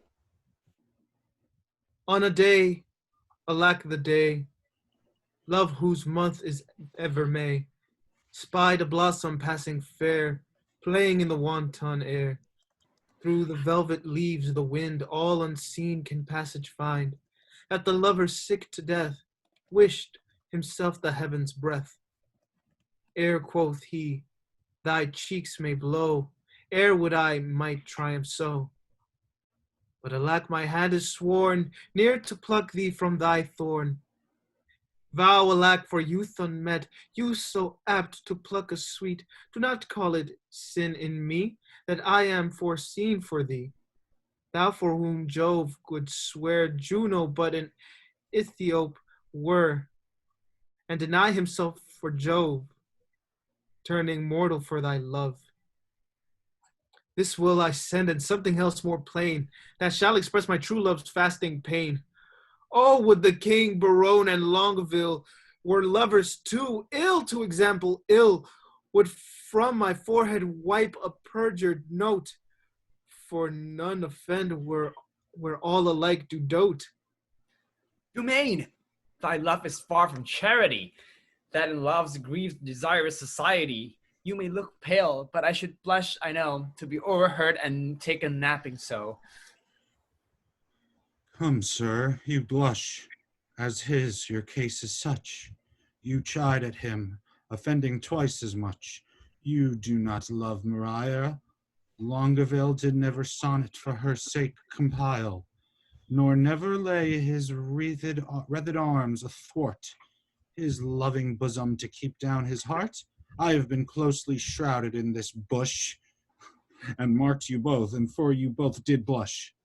I heard your guilty rhymes, observed your fashion, saw sighs reek from you, noted well your passion. Ay me, says one, oh Jove's, the other cries.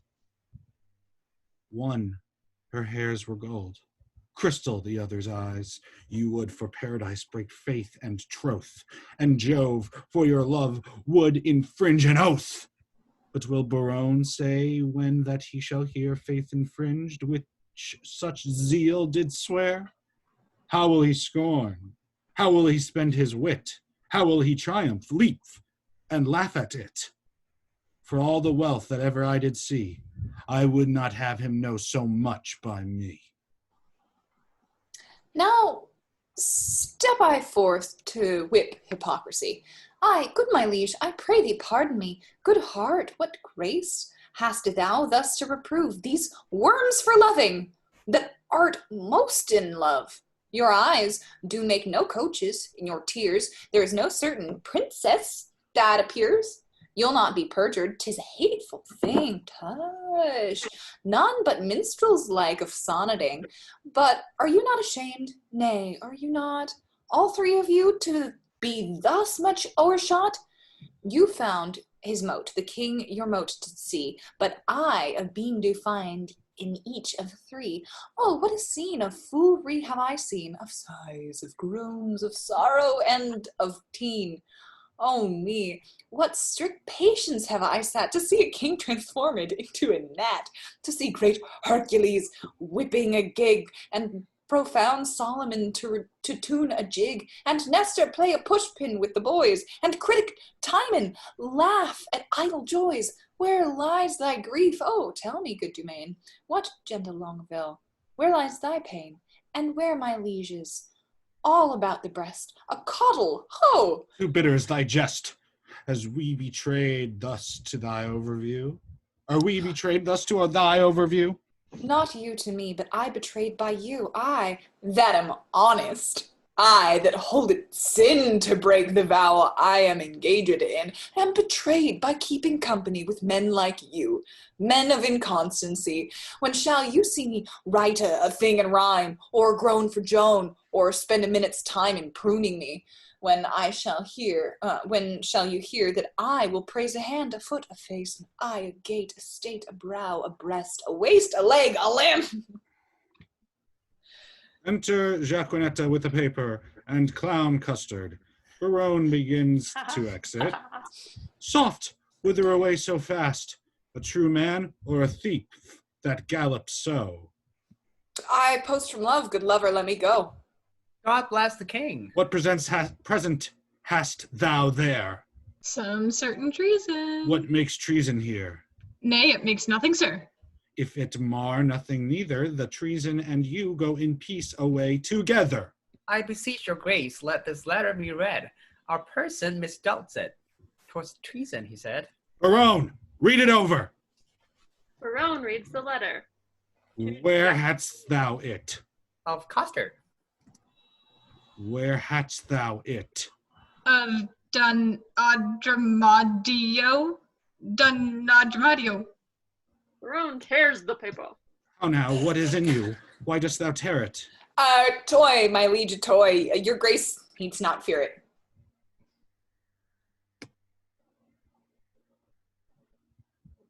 Sorry, there was noise. Sorry. It did move him to passion, and therefore let's share it. Picking up the papers.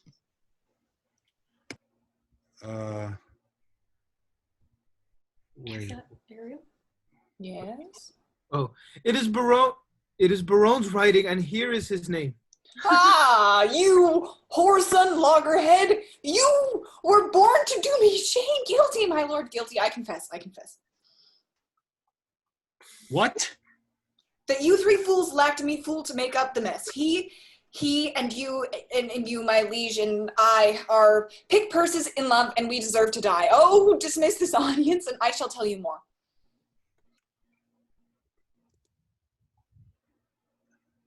Now the number is even. Now the number is even. True, we are 4. Will these turtles be gone?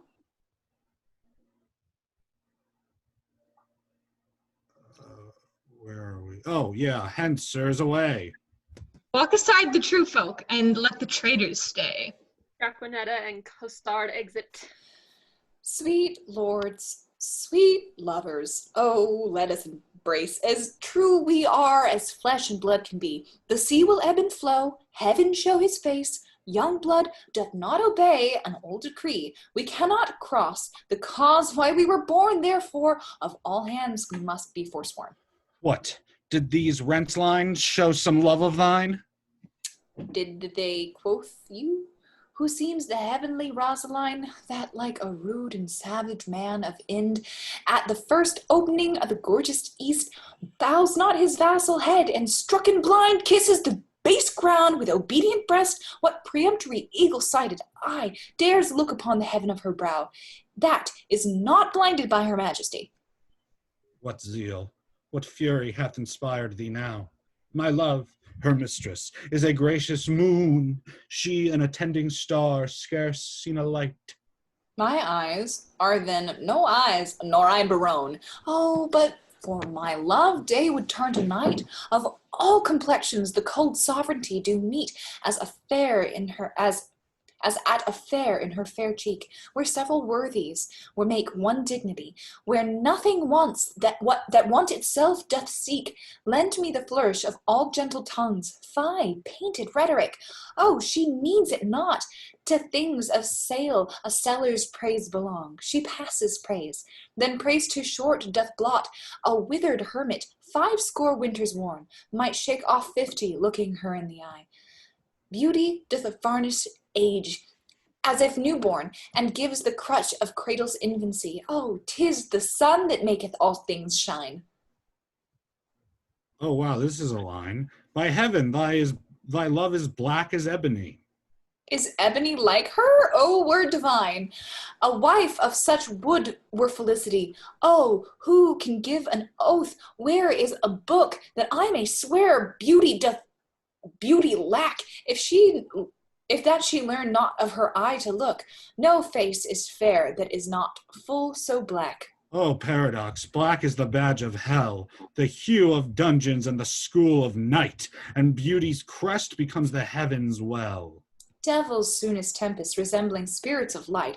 Oh, if in black my lady's brows be decked, it mourns that painting and usurping hair should ravish doters with a false aspect, and therefore she is born to make black fair. Her favor turns the fashion of the days, for native blood is counted painting now, and therefore red, that would avoid dispraise, paints itself black to imitate her brow. To look like her as our chimney sweepers black. And since her time are colliers counted bright. And Ethiops of their sweet complexion crack. Dark needs no candle now, for dark is light. Your mistress dare never come in rain, for fear their colors would be washed away. 'Twere good yours did, for, sir, to tell you plain, I'll find a fairer face not washed today. I'll prove her fair, or talk till doomsday here. No devil will fright thee then so much as she. I never knew man hold vile stuff so dear. Look, here's thine love, my foot and her facey. Oh, if the streets were paved with thine eyes, her feet were much too dainty for such tread.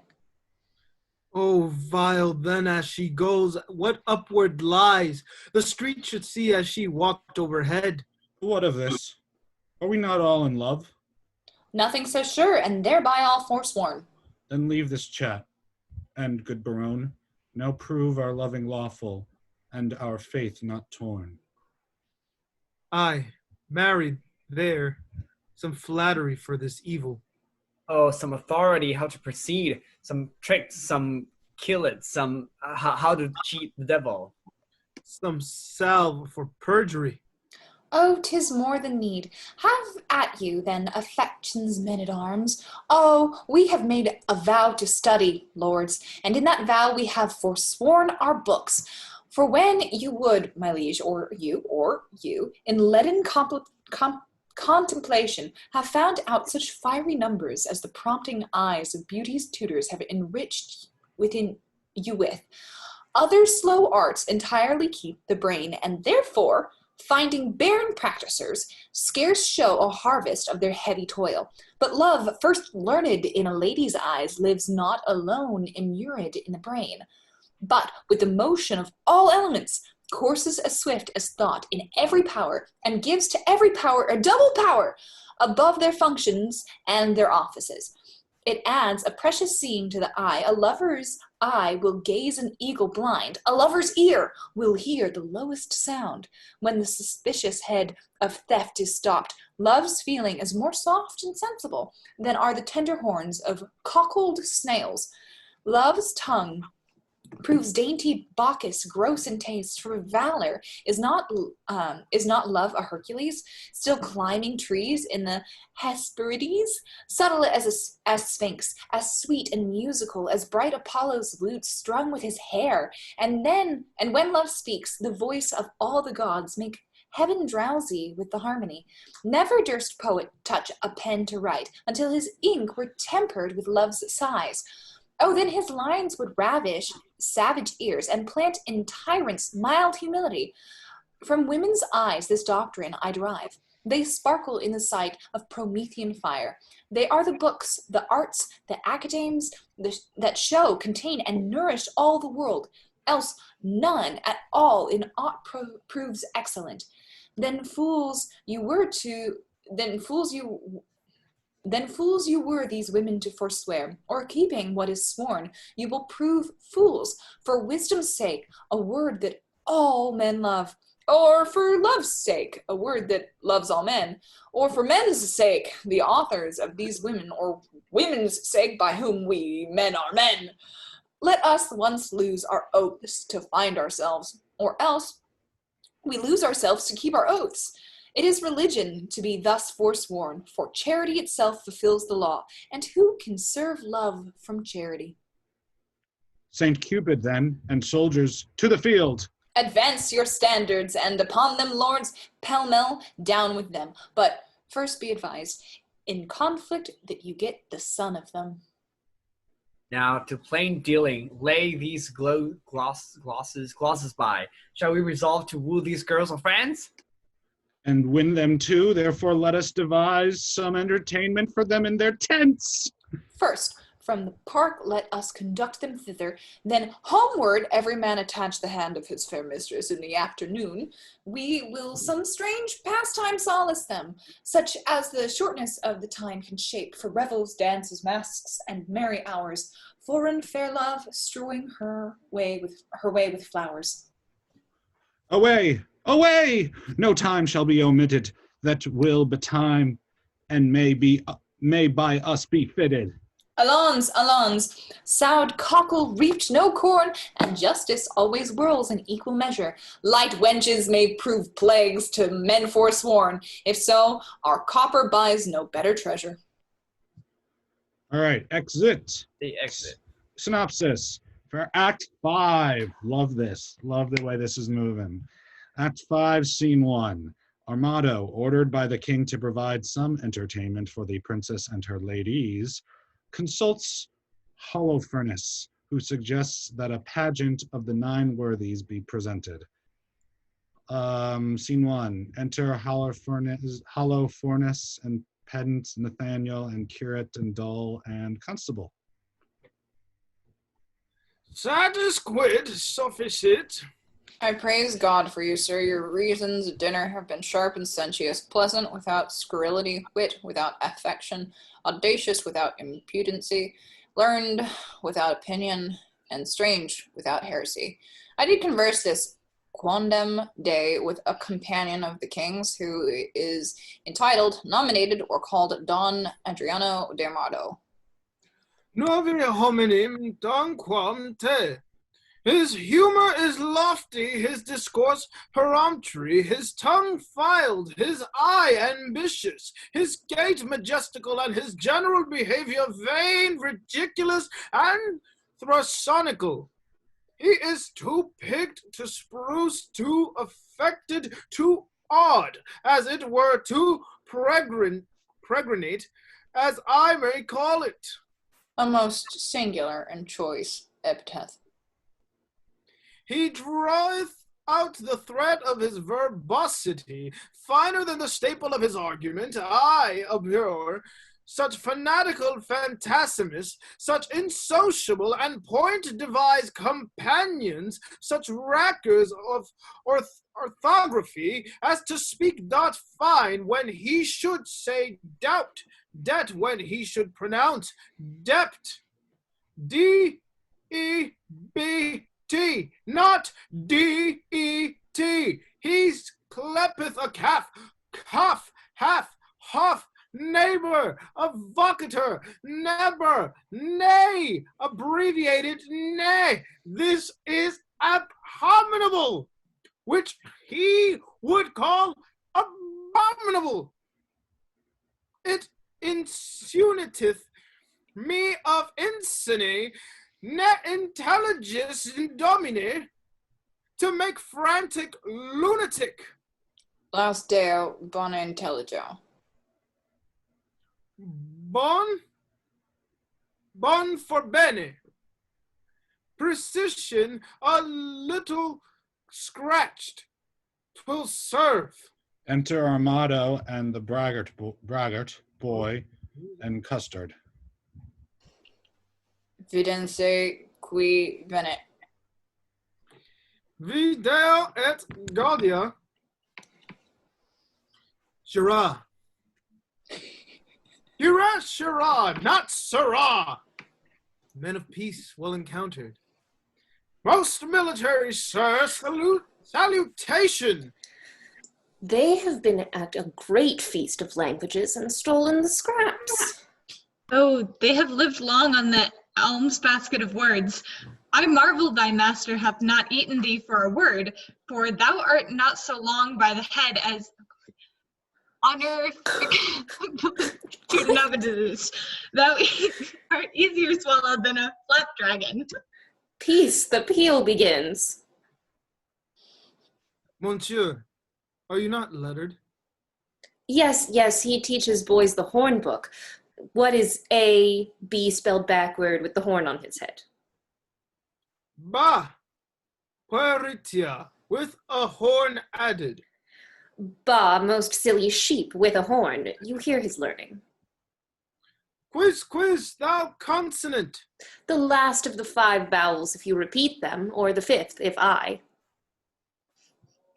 I will repeat them. A, E, E. The sheep, the other 2 concludes it. O, U. Now by the salt wave of the Mediterranean, a sweet touch, a quick venue of wit. Snip, snap, quick and home. It rejoiceth my intellect, true wit. Offered by a child to an old man, which is wit old. What is the figure? What is the figure? Horns. Thou disputes like an infant. Go wipe thy gig. Lend me your horn to make one, and I will whip about your infamy. Unum sita, a gig of a cuckold's horn. And I had but 1 penny in the world, thou shouldst have it to buy gingerbread. Hold, there's the very remuneration I had of thy master, thou halfpenny purse of wit, thou pigeon egg of discretion. He gives him money. Oh, and the heavens were so pleased that thou wert but my bastard. What a joyful father wouldst thou make me. Go to, thou hast it ad dunghill, at the fingers' ends, as they say. Oh, I smell false Latin. Dunghill for unguem. Unguem. Artsman, preambulate. We will be singuled for the barbarous. Do you not educate youth at the charge house on the top of the mountain? Or Mons, the hill, at your sweet pleasure for the mountain. I do sans question. Sir, it is the king's most sweet pleasure and affection to congratulate the princess at her pavilion at the posteriors of this day, which the rude multitude called the afternoon. The posterior of the day, most generous, sir, is liable, congruent, and measurable for the afternoon. The word is well called, chose, sweet, and apt. I do assure you, sir, I do assure. Sir, the king is a noble gentleman, and my familiar, I do assure you, a very good friend. For what is inward between us, let it pass. It's getting noisy. You guys take. Go, Ariel. Oh, fuck. I do beseech thee, remember thy courtesy. I beseech thee, apparel thy head. And among other important and most serious designs, and of great import indeed too. But let that pass, for I must tell thee, it will please his grace by the world sometimes to lean upon my poor shoulder, and with his royal finger thus dally with my excrement, with my mustachio. But, sweetheart, let that pass. By the world I recount no fables, some certain special honors. It pleaseth his greatness to impart to Armado, a soldier, a man of travel, that hath seen the world out, but let that pass. The very all of all is, but sweetheart, I do implore secrecy. that the king would have me present the princess Sweet Chuck with some delightful ostentation or show of pageant of antic or firework. Now, understanding that the curate and your sweet self are good as such eruptions and sudden breaking out of mirth, as it were, I have acquainted you withal to the end to crave your assistance. Sir, you shall present before her 9 worthies, Sir Nathaniel. As concerning some entertainment of time, some show is the posterior of this day to be rendered by our assistance, the king's command, and this most gallant, illustrate, and learned gentleman before the princess, I say none so fit as to present the 9 worthies. Where will you find men worthy enough to present them? Joshua, yourself, myself, and the gallant gentleman, Judas Maccabeus the Swain, because of his great limb or joint, shall pass Pompey the Great, the paid Hercules.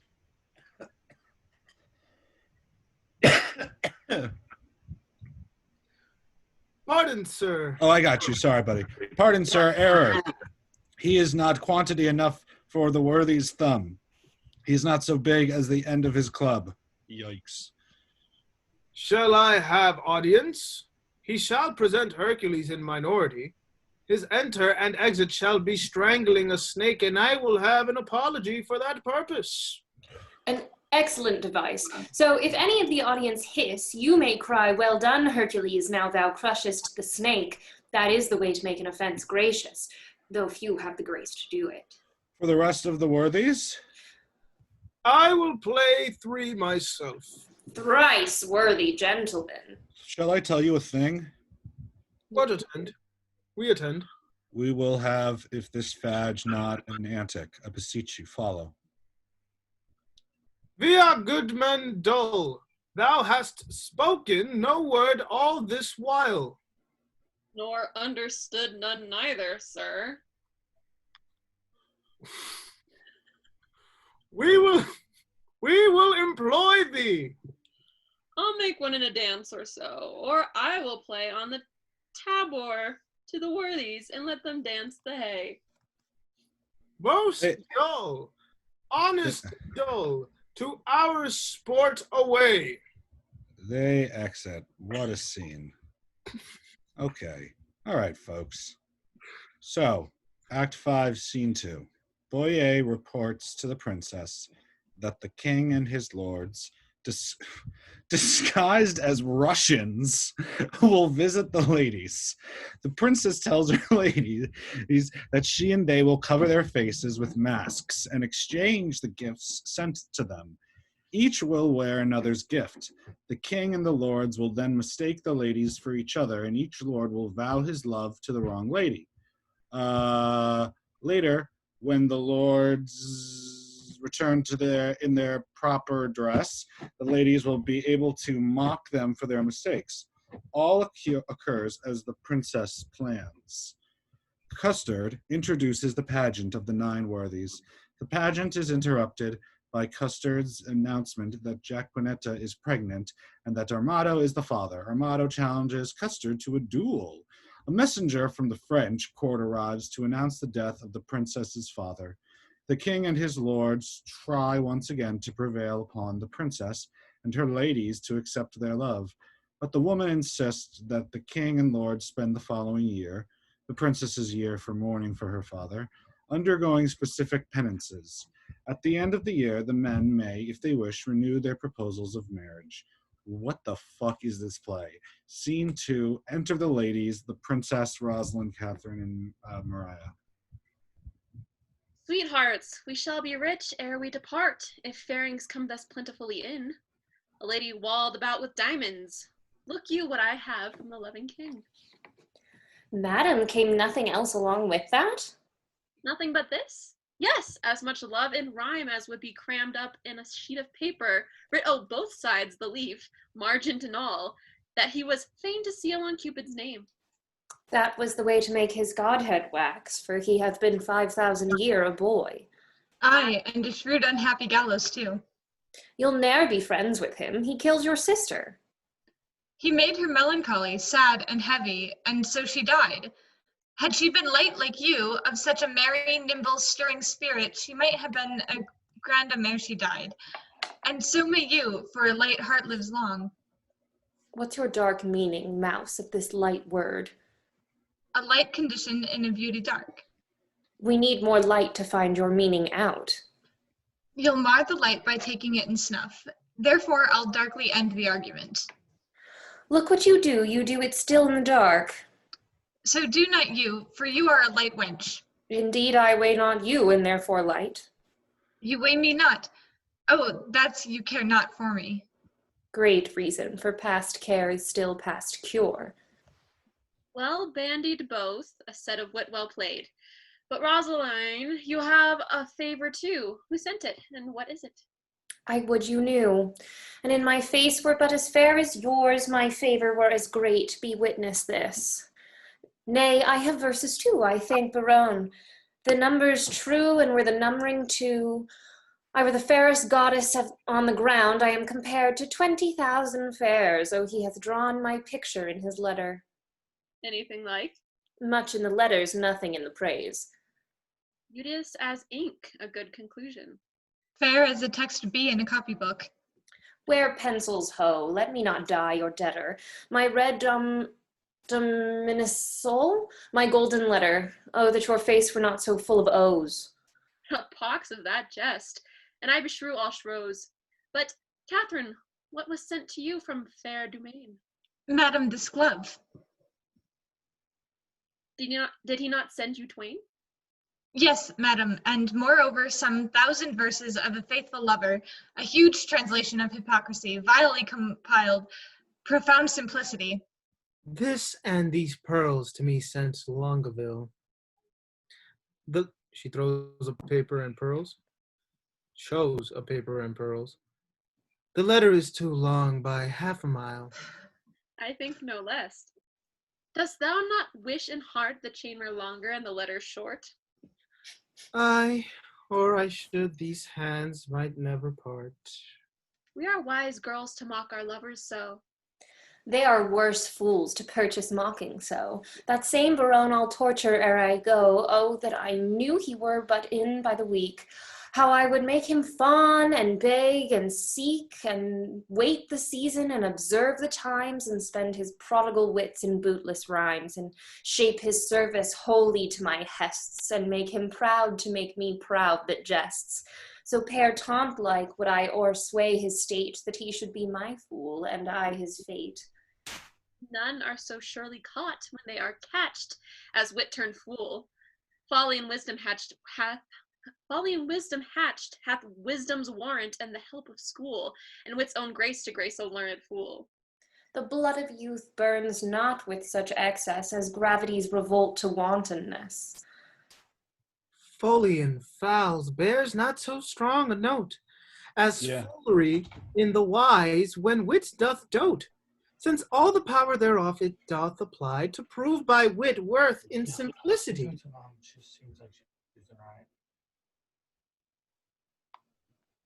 Enter Boyette. Here comes Boyer and mirth in his face. Oh, I am stabbed with laughter. Where is her grace? Thy news, Boyer? Prepare, madam, prepare. Arm, wenches, arm. Encounters mounted are. Against your peace, love doth approach disguised. Armed in arguments, you'll be surprised. Muster your wits and stand in your own defenses, or hide your heads like cowards and fly hence. Saint Dennis to Saint Cupid, what are they that charge their breath against us? Say, scout, say. Under the cool shade of a sycamore, I thought to close mine eyes some half an hour. Then lo, to interrupt my purposed rest, toward that shade I might behold addressed the king and his companions warily. I stole into a neighbor thicket by, and overheard what you shall overhear, that by and by disguised they will be here. Their herald is a pretty knavish page, that well by heart hath conned his embassage, Action and accent did they teach him there. Thus must thou speak, and thus thy body bear. And ever and anon they make a doubt, presence majestical would put them out. For, quoth the king, an angel shalt thou see, yet fear not thou, but speak audaciously. The boy replied, an angel is not evil. I should have feared her, had she been a devil. With that all laughed and clapped him on the shoulder, making the bold wag by their praises bolder. One rubbed his elbow thus and fleered, and swore a better speech was never spoke before. Another, with his finger and his thumb, cried, Via! We will do't come that what will come. The third, he capered and cried, All goes well. The fourth turned on toe, and down he fell. With that they all did tumble on the ground, with such a zealous laughter so profound, that in his spleen ridiculous appears, to check their folly, passion solemn tears. But what? Come they to visit us? They do, and are apparelled thus, like Muscovites or Russians, as I guess. Their purpose is to parlay, to court, and dance, and everyone has love feet will advance. Holy shit. Unto his several mistress, which they'll know, by favors several which they did bestow. And will they so? The gallants shall be tasked, for, ladies, we will everyone be masked, and not a man of them shall have the grace, despite of suit, to see a lady's face. Hold, Rosalind, this favor thou shalt wear, and then the king will court thee for his dear. Hold, take thou this, my sweet, and give me thine, so shall Baron take me for Rosaline. And change your favors too, so shall your loves woo contrary, deceived by these removes. Catherine and Maria exchanged favors. Come on, then, wear the favors most in sight. But in this changing, what is your intent? The effect of my intent is to cross theirs. They do it but in mockery merriment, and mock for mock is only my intent. Their several counsels they unbosom shall till loves mistook, and so be mocked withal upon the next occasion that we meet, with visages displayed to talk and greet. But shall we dance if they desire us to it? No, to the death we will not move a foot, nor to their penned speech render we no grace, but while 'tis spoke each turn away her face. Why, that contempt will kill the speaker's heart, and quite divorce his memory from his part. Therefore I do it, and I make no doubt the rest will ne'er come in if he be out. There's no such sport as sport by sport o'erthrown, to make theirs ours and ours none but our own. So shall we sit, they, mocking intended game, and they, well mocked, depart away with shame.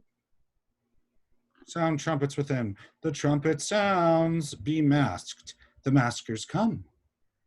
The ladies mask. Enter blackamoors with music, the boy with the speech, the king, Baron, and the rest of the lords disguised. Jesus Christ. All hail the richest beauties on the earth. Beauty's no richer than rich Tefeta. A holy parcel of the fairest dames.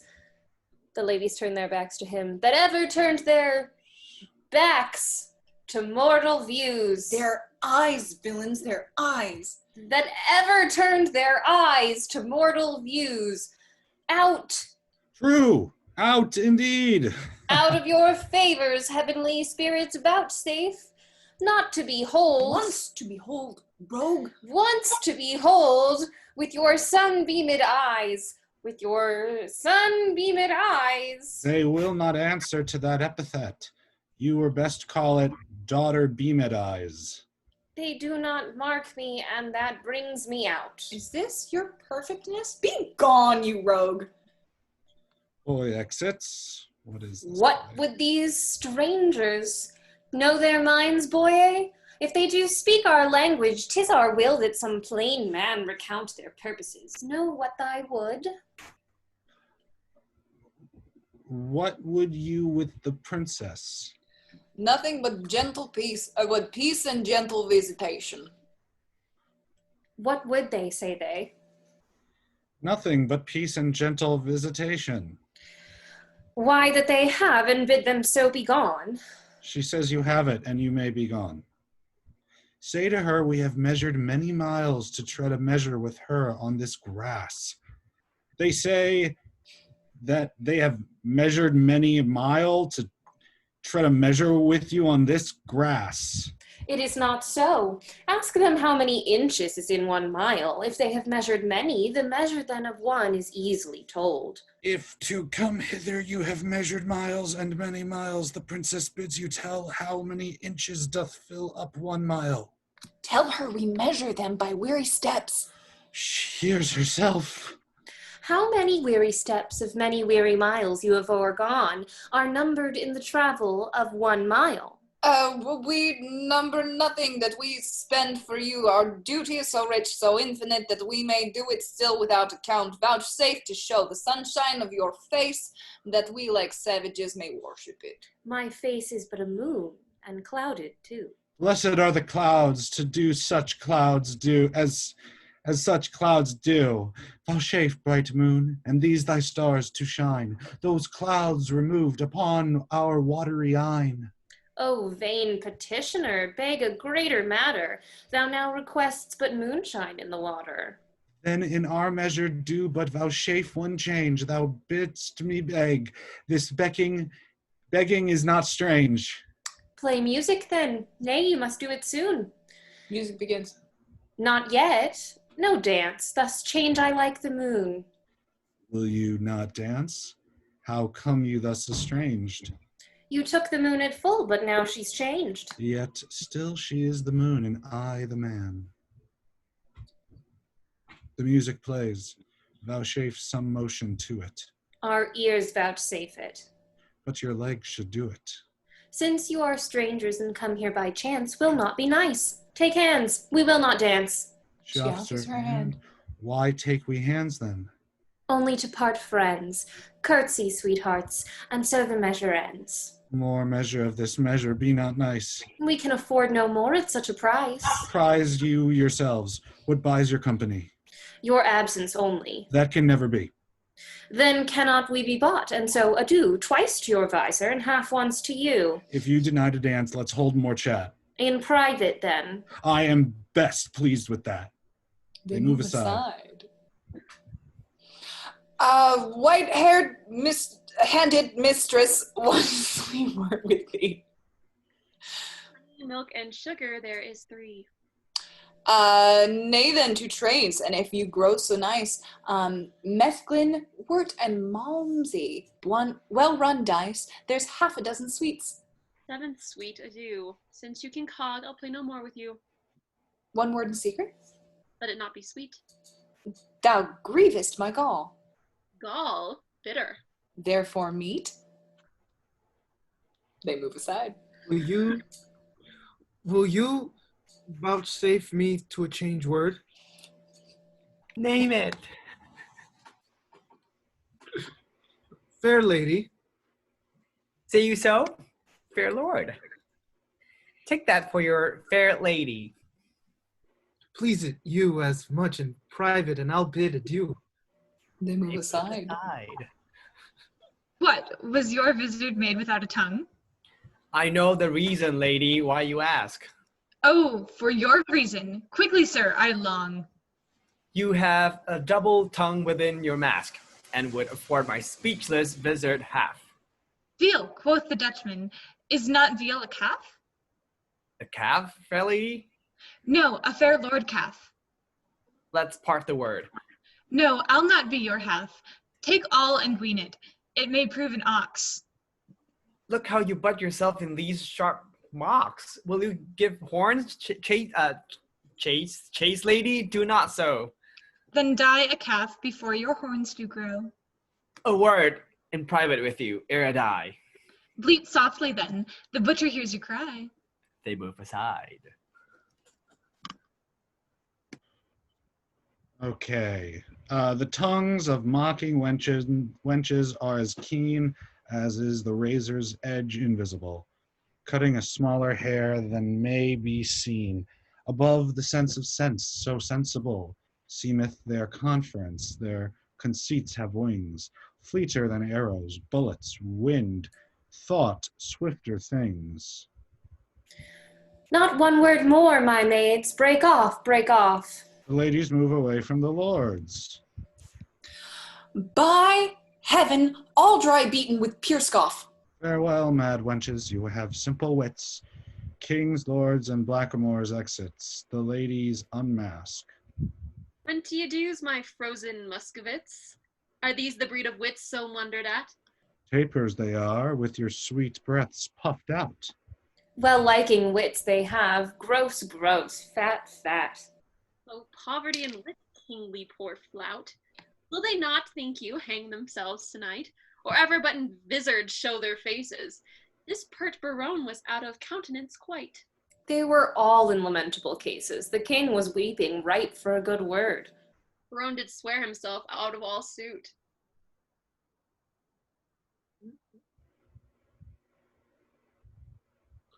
Dumaine was at my service, and his sword. No point, quoth I. My servant straight was mute. Lord Longueville said I came o'er his heart. And trow you what he called me? Wom, perhaps? Yes, in good faith. Go sickness as thou art. Well, better wits have worn plain statute caps, but will you hear, the king is my love sworn. And quick Barone hath plighted faith to me. And Longueville was for my service born. Dumaine is mine as sure as bark on tree.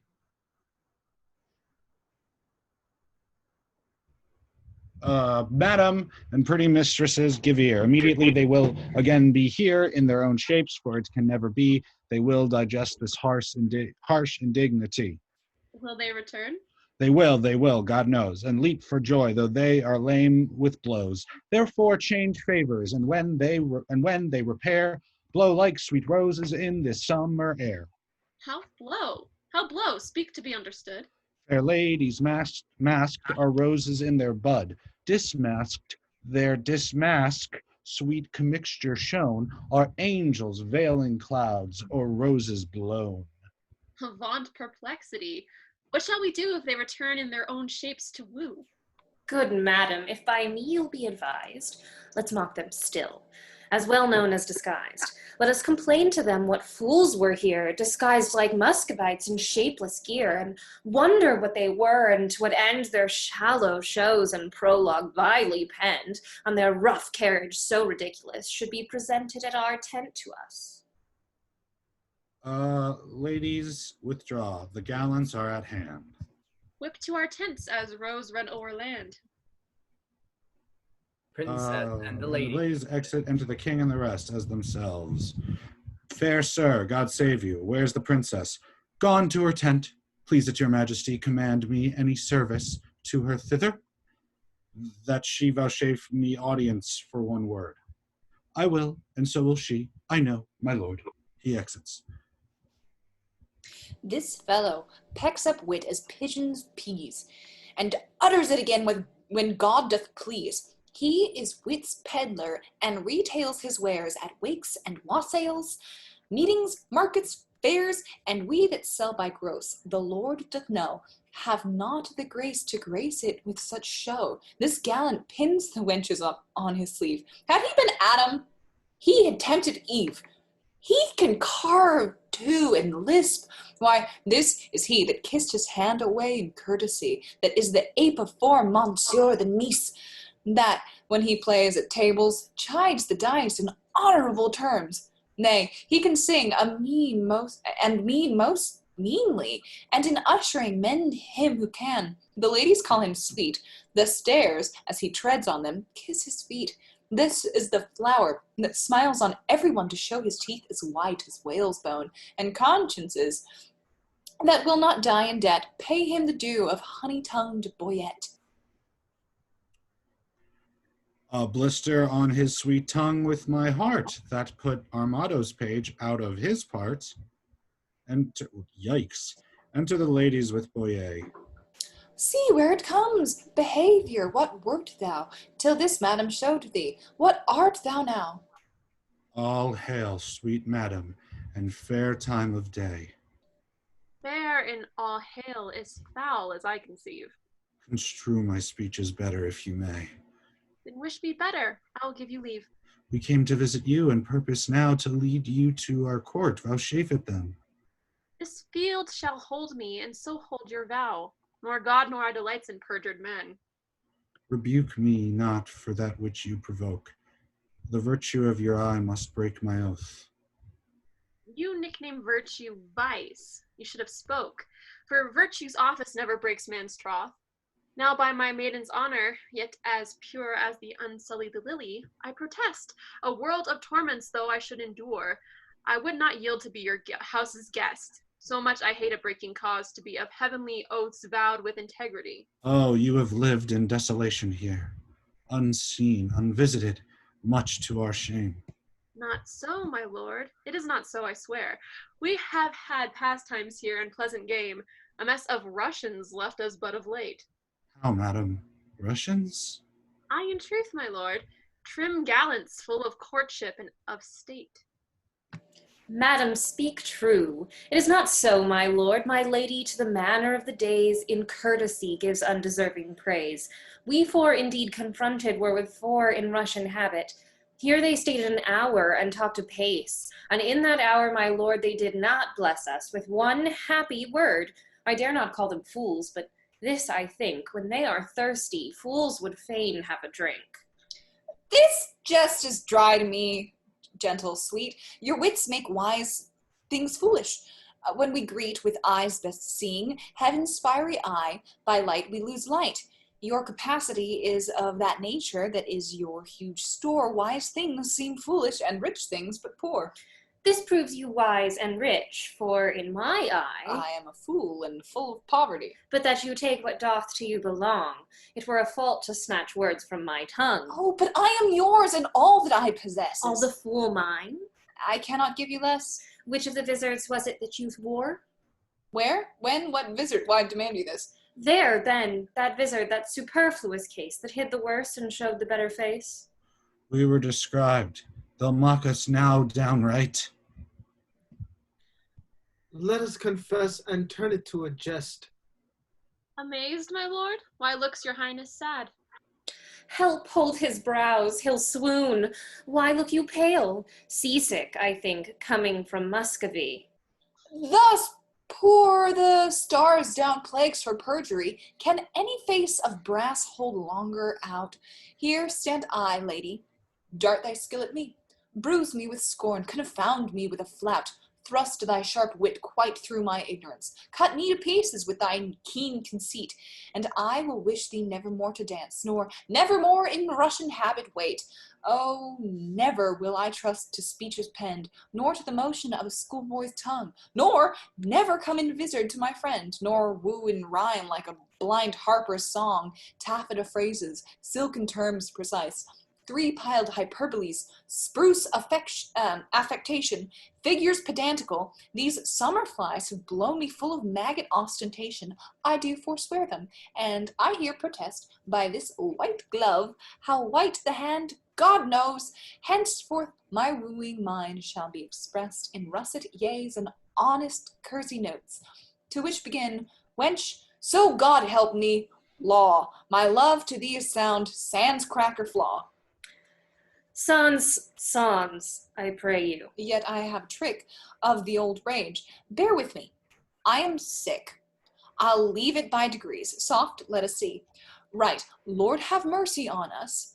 On those three. They are infected, in their heart it lies. They have the plague and caught it of your eyes. These lords are visited. You are not free, for lords' tokens on you do I see. No, they are free that gave these tokens to us. Our states are forfeit. Seek not to undo us. It is not so, for how can this be true, that you stand forfeit, being those that sue? Peace, for I will not have to do with you. Nor shall not, if I do as I intend. Speak for yourselves. My wit is at an end. Teach us, sweet madam, for our rude transgression, some fair excuse. The fairest is confession. Were not you here but even now disguised? Madam, I was. And were you well advised? I was, fair madam. When you then were here, what did you whisper in your lady's ear? That more than all the world I did respect her. When she shall challenge this, you will reject her. On mine honor, no. Peace, peace, forbear. Your oath once broke, you force not to forswear. Despise me when I break this oath of mine. I will, and therefore keep it.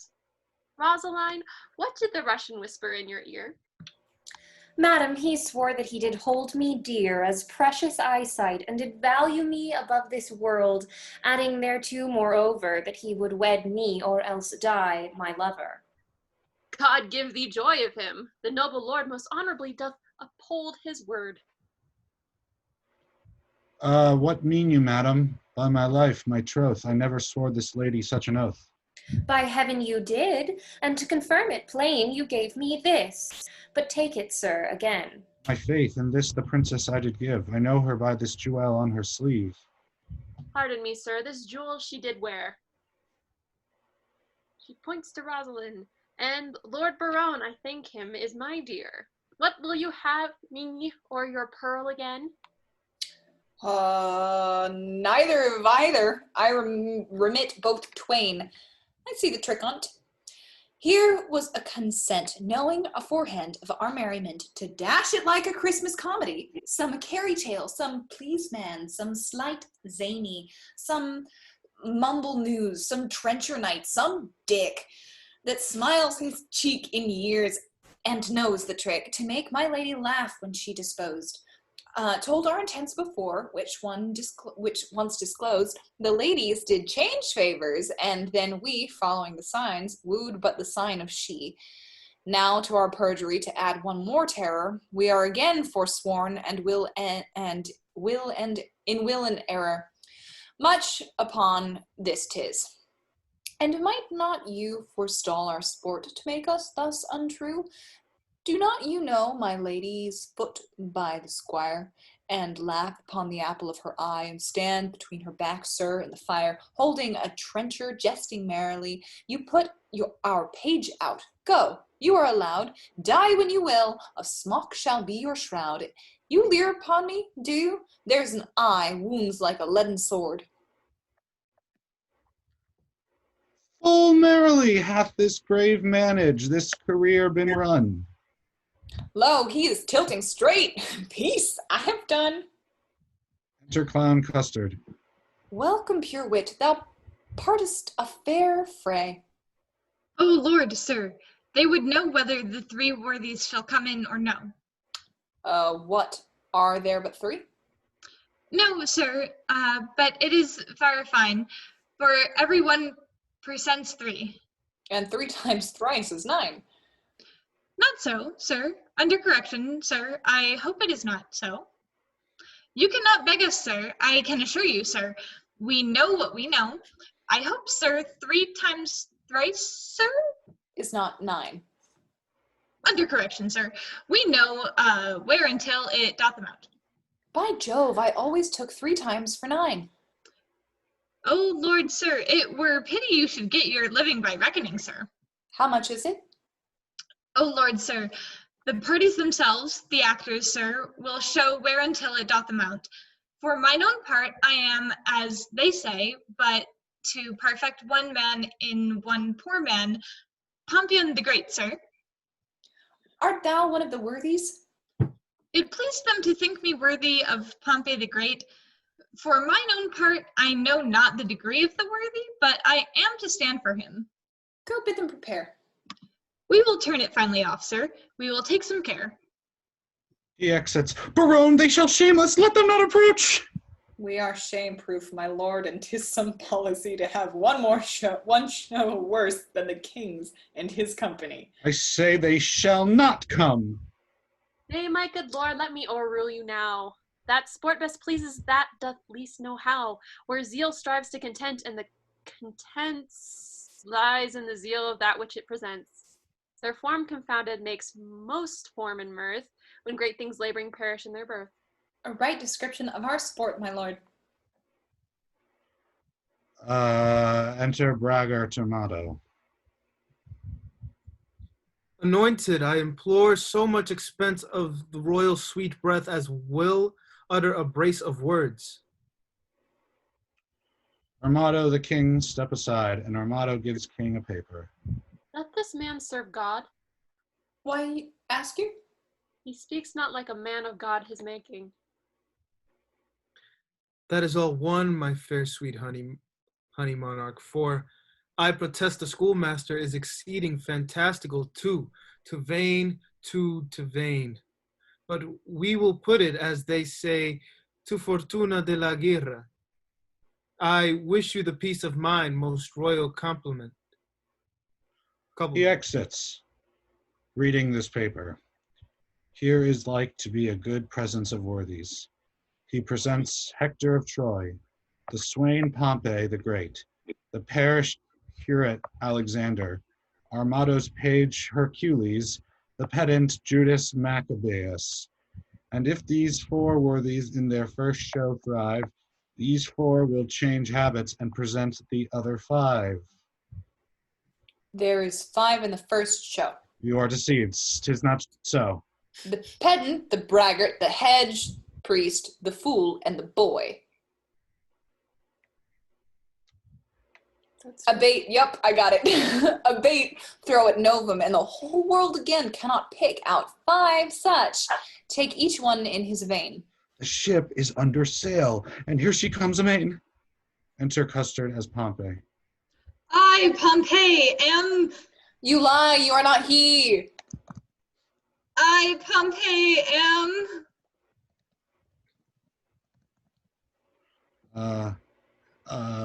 With leopard's head on knee.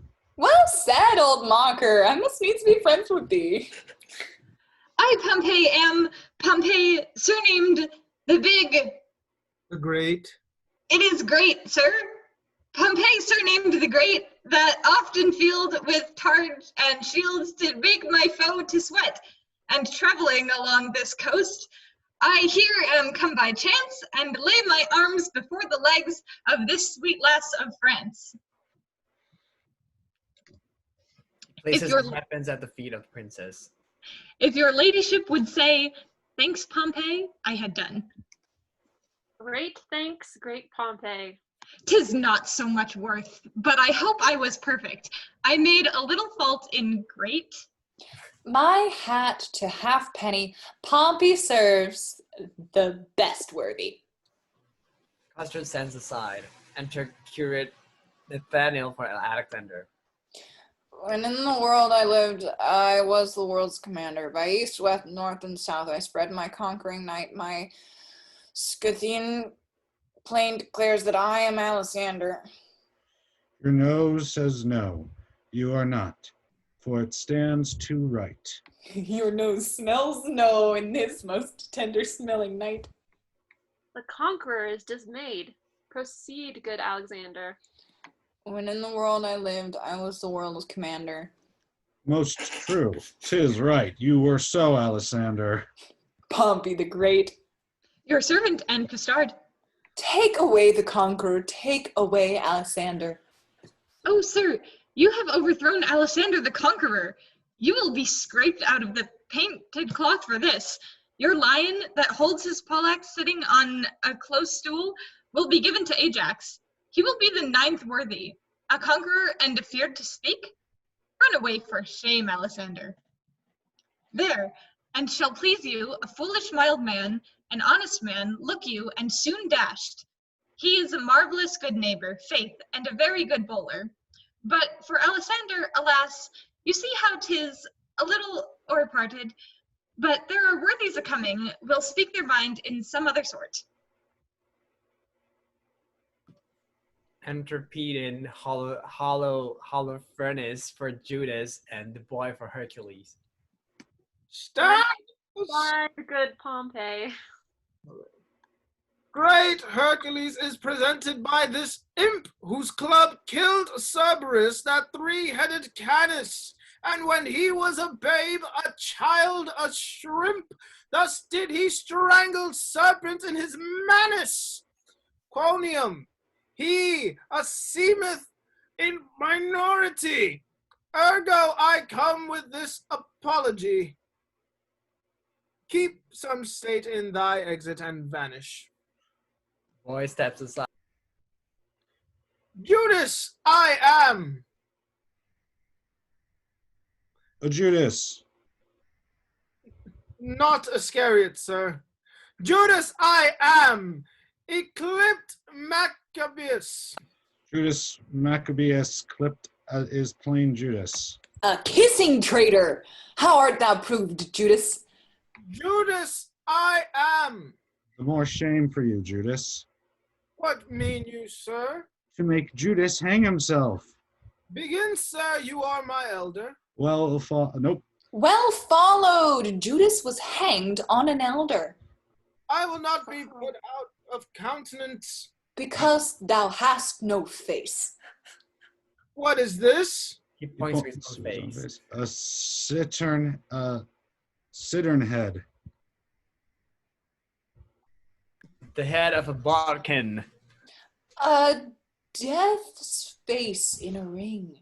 The face of an old Roman coin, Scarsine. The pommel of Caesar's falchion. The carved bone face on the flask. St. George's half cheek in a brooch. Aye, and in a brooch of lead. Aye, and worn in the cap of a tooth drawer, and now forward, for we have put thee in countenance. You have put me out of countenance. False, we have given thee faces. But you have outfaced them all. And thou wert a lion, we would do so. Therefore, as he is an ass, let him go. And so adieu, sweet Jude. Nay, why dost thou stay? For the Latin of his name. For the ass? To the Jude? Give it him, Judas, away. This is not generous, not gentle, not humble. A light for Monsieur Judas. It grows dark. He may stumble. He exits. Alas, poor Maccabeus, how hath he been baited? Enter braggart Armado as Hector. Hide thy head, Achilles. Here comes Hector in arms. Though my mocks come home by me, I will now be merry. Hector was but a Trojan in respect of this. But is this Hector? I think Hector was not so clean timbered. His leg is too big for Hector's. More calves, certain. No, he is best endued in the small. This cannot be Hector. He's a god or a painter, for he makes faces. The armipotent Mars of lances, the Almighty gave Hector a gift. A gilt nutmeg? A lemon. Struck with cloves. Peace. The armipotent Mars of lances, the Almighty gave Hector a gift, the heir of a lion. A man so breathed that certain be would fight, yea, from morn till night out of his pavilion. I am that flower. That mint? That called Columbine. Sweet Lord Longaville, rein thy tongue. I must rather give it the rein, for it runs against Hector. Aye, and Hector's a greyhound. The sweet woman is dead and rotten. Sweet chucks beat not the bones of the buried. When he breathed, he was a man, but I will forward with my device. Sweet royalty, bestow on me the sense of hearing. Barone steps forth. Speak, brave Hector, we are much delighted. I do adore thy sweet grace's slipper. Loves her by the foot.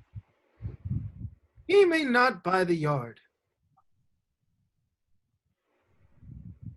This Hector. Hector are surmounted Hannibal. The party is gone. Oh, Hector, she is gone. She is 2 months on her way. What meanest thou?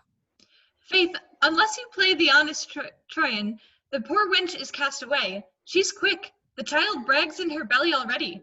'Tis yours. Dost thou infaminize me amongst potentates? Thou shalt die. Then shall Hector be whipped for Jaquenetta, that is quick by him, and hanged for Pompey, that is dead by him. Most rare Pompey. Renowned Pompey. Greater than the great Pompey, Pompey the huge. Hector trembles. Pompey is moved. More eights, stir them on, stir them on. Hector will challenge him. Aye, if he have no more man's blood in his belly, then will supple flee. By the North Pole, I do challenge thee. I will not fight with a pole like a northern man. I'll slash. I'll do it by the sword. I bepray you, let me borrow my arms again. Roam from the insist worthies. I'll do it in my shirt. He removes his doublet. Most resolute Pompey. Master, let me take you a buttonhole lower. Do you not see Pompey is uncasing for the combat? What mean you? You will lose your reputation. Gentlemen and soldiers, pardon me. I will not combat in my shirt. You may not deny it. Pompey hath made the challenge. Sweet bloods, I both may and will. What reason have you for it? The naked truth of it is, I have no shirt.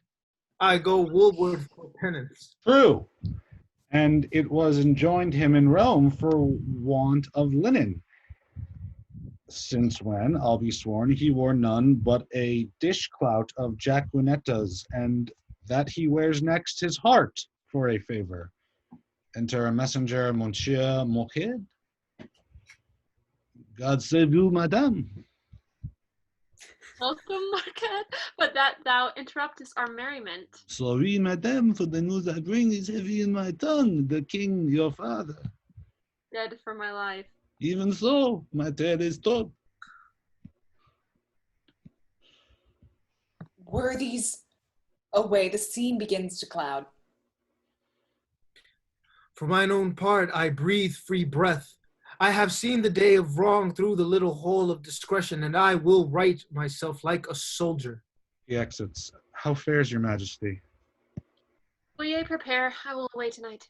Madam, not so. I do beseech you stay. Prepare, I say. I thank you, gracious lords, for all your fair endeavors, and entreat, out of a new sad soul, that you vouchsafe in your rich wisdom to excuse or hide the liberal opposition of our spirits. If over boldly we had borne ourselves in the converse of breath, your gentleness was guilty of it. Farewell, my worthy lord. A heavy heart bears not a humble tongue. Excuse me so, coming too short of thanks for my great suit so easily obtained. The extreme parts of time extremely forms all causes to the purpose of his speed, and often at his very loose decides that which long process could not arbitrate. And though the morning brow of progeny forbid the smiling courtesy of love, the holy suit which fain it would convince, yet since love's argument was first on foot, let not the cloud of sorrow jostle it from what it purposed, since to wail friends lost is not by much so wholesome profitable as to rejoice at friends but newly found. I understand you not. My griefs are doubled. Honest plain words best pierce the ear of grief, and by these badges understand the king. For your fair sakes have we neglected time, played foul plays with our oaths.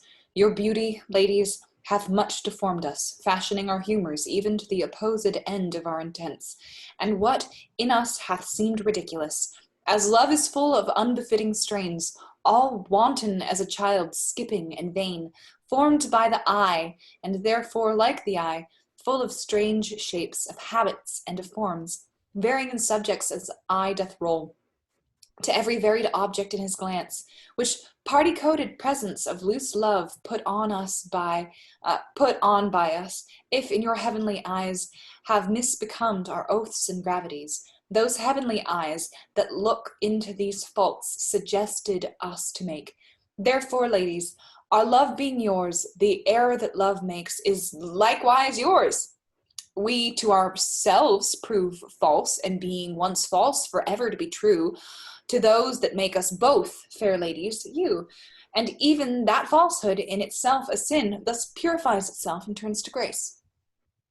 We have received your letters full of love, your favors, the ambassadors of love, and in our maiden council rated them at courtship, pleasant, jest, and courtesy, as bombast and as lining to the time.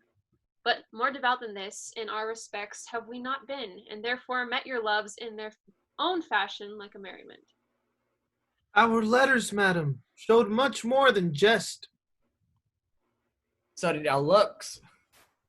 We did not quote them so. Now, at the latest minute of the hour, grant us your loves. A time methinks too short to make a world without end bargain in. No, no, my lord, your grace is perjured much, full of dear guiltiness, and therefore this. If for my love, as there is no such cause, you will do aught, this shall you do for me.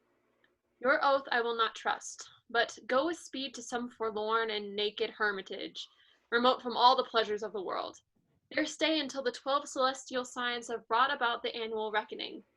If this austere and sociable life change not your offer made in heat of blood, if frosts and fasts, hard lodging, and thin weeds nip not the gaudy blossoms of your love, but that it bear this trial and last love, then at the expiration of the year, come challenge me by these deserts.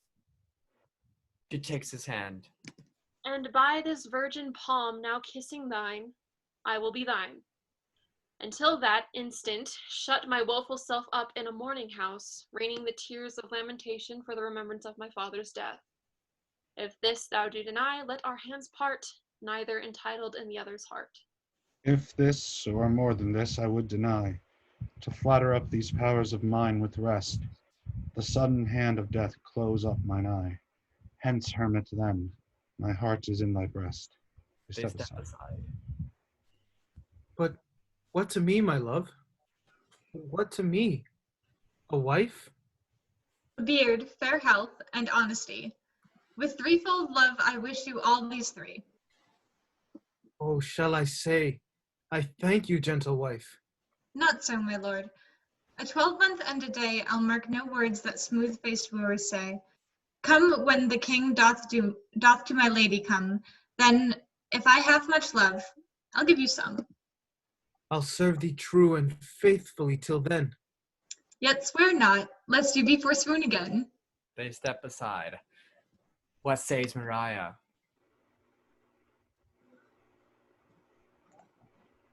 At 12-month end, I'll change my black gown for a faithful friend. I'll stay with patience, but the time is long. The like are you taller or so young. They step aside. Studies, my lady? Mistress, look on me. Behold the window of mine heart, mine eye, what humble suit attends thy answer there. Impose some service on me for thy love. Oft have I heard of you, my lord Baron, before I saw you, and the world's large tongue proclaims you for a man replete with mocks, full of comparisons and wounding flouts, which you on all estates will execute that lie within the mercy of your wit. To weed this wormwood from your fruitful brain, and therewithal to win me, if you please, without the which I am not to be won, you shall this 12-month term from day to day visit the speechless sick, and still converse with groaning wretches, and your tasks shall be, with all the fierce endeavor of your wit, to enforce the pained impotent to smile. To move wild laughter in the throat of death? It cannot be, impossible. Mirth cannot move a soul in agony. Why, there's the way to choke a gibing spirit, whose influence is begot of that loose grace, which shallow laughing hearers give to fools. A jest's prosperity lies in the ear of him that hears it, never in the tongue of him that makes it. Then if sickly ears, deft with the clamours of their own dear groans, will hear your idle scorns, continue then, and I will have you in that fault withal. But if they will not, throw away that spirit, and I shall find you empty of that fault, right joyful of your reformation. A 12-month? Well, befall what will befall. I'll jest a 12-month in a hospital. Aye, sweet my lord, and so I take my leave.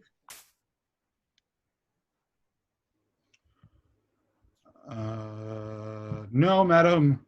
We will bring you on your way. Our wooing doth not end like an old play. Jack hath not Jill. These ladies' courtesy might well have made our sport a comedy. Come, sir, it wants a 12-month and a day, and then 'twill end. That's too long for a play. Enter braggart Armado. Sweet Majesty, vouchsafe me. Was not that Hector? The worthy knight of Troy! I will kiss thy royal finger and take leave. I am a votary. I have vowed to Jaquanetta to hold the plow for her sweet love 3 year. But most esteemed greatness will you hear the dialogue that the two learned men have compiled in praise of the owl and the cuckoo? It should have followed in the end of our show. Call them forth quickly, we will do so. Hollow approach. Enter all. This side is hymns, winter, this ver, the spring, the one maintained by the owl, the other by the cuckoo. Ver, begin. The song. With daisy pied and violets blue, and lady smocks all silver white, and cuckoo buds of yellow hue do paint the meadows with delight. The cuckoo then on every tree mocks married men, for those sings he. Cuckoo, cuckoo! Oh, word of fear and pleasing to a married ear. What is this play? Okay, when icicles hang by the wall, and Dick the shepherd blows his nail, and Tom bears logs into the hall, and milk comes frozen home in pail, when blood is nipped, the ways be foul, then nightly sings the staring owl, to wit, to woo, a merry note, while greasy Joan doth keel the pot, when all aloud the wind doth blow, and coughing drowns the parson's saw, and birds sit brooding in the snow, and Marianne's nose looks red and raw. When roasted crabs hiss in the bowl, then nightly sings the staring owl, to wit, to woo, to wit, to who, a merry note, while greasy Joan doth keel the pot. The words of Mercury are harsh after the songs of Apollo. You that way, we this way. They all exit. All exit.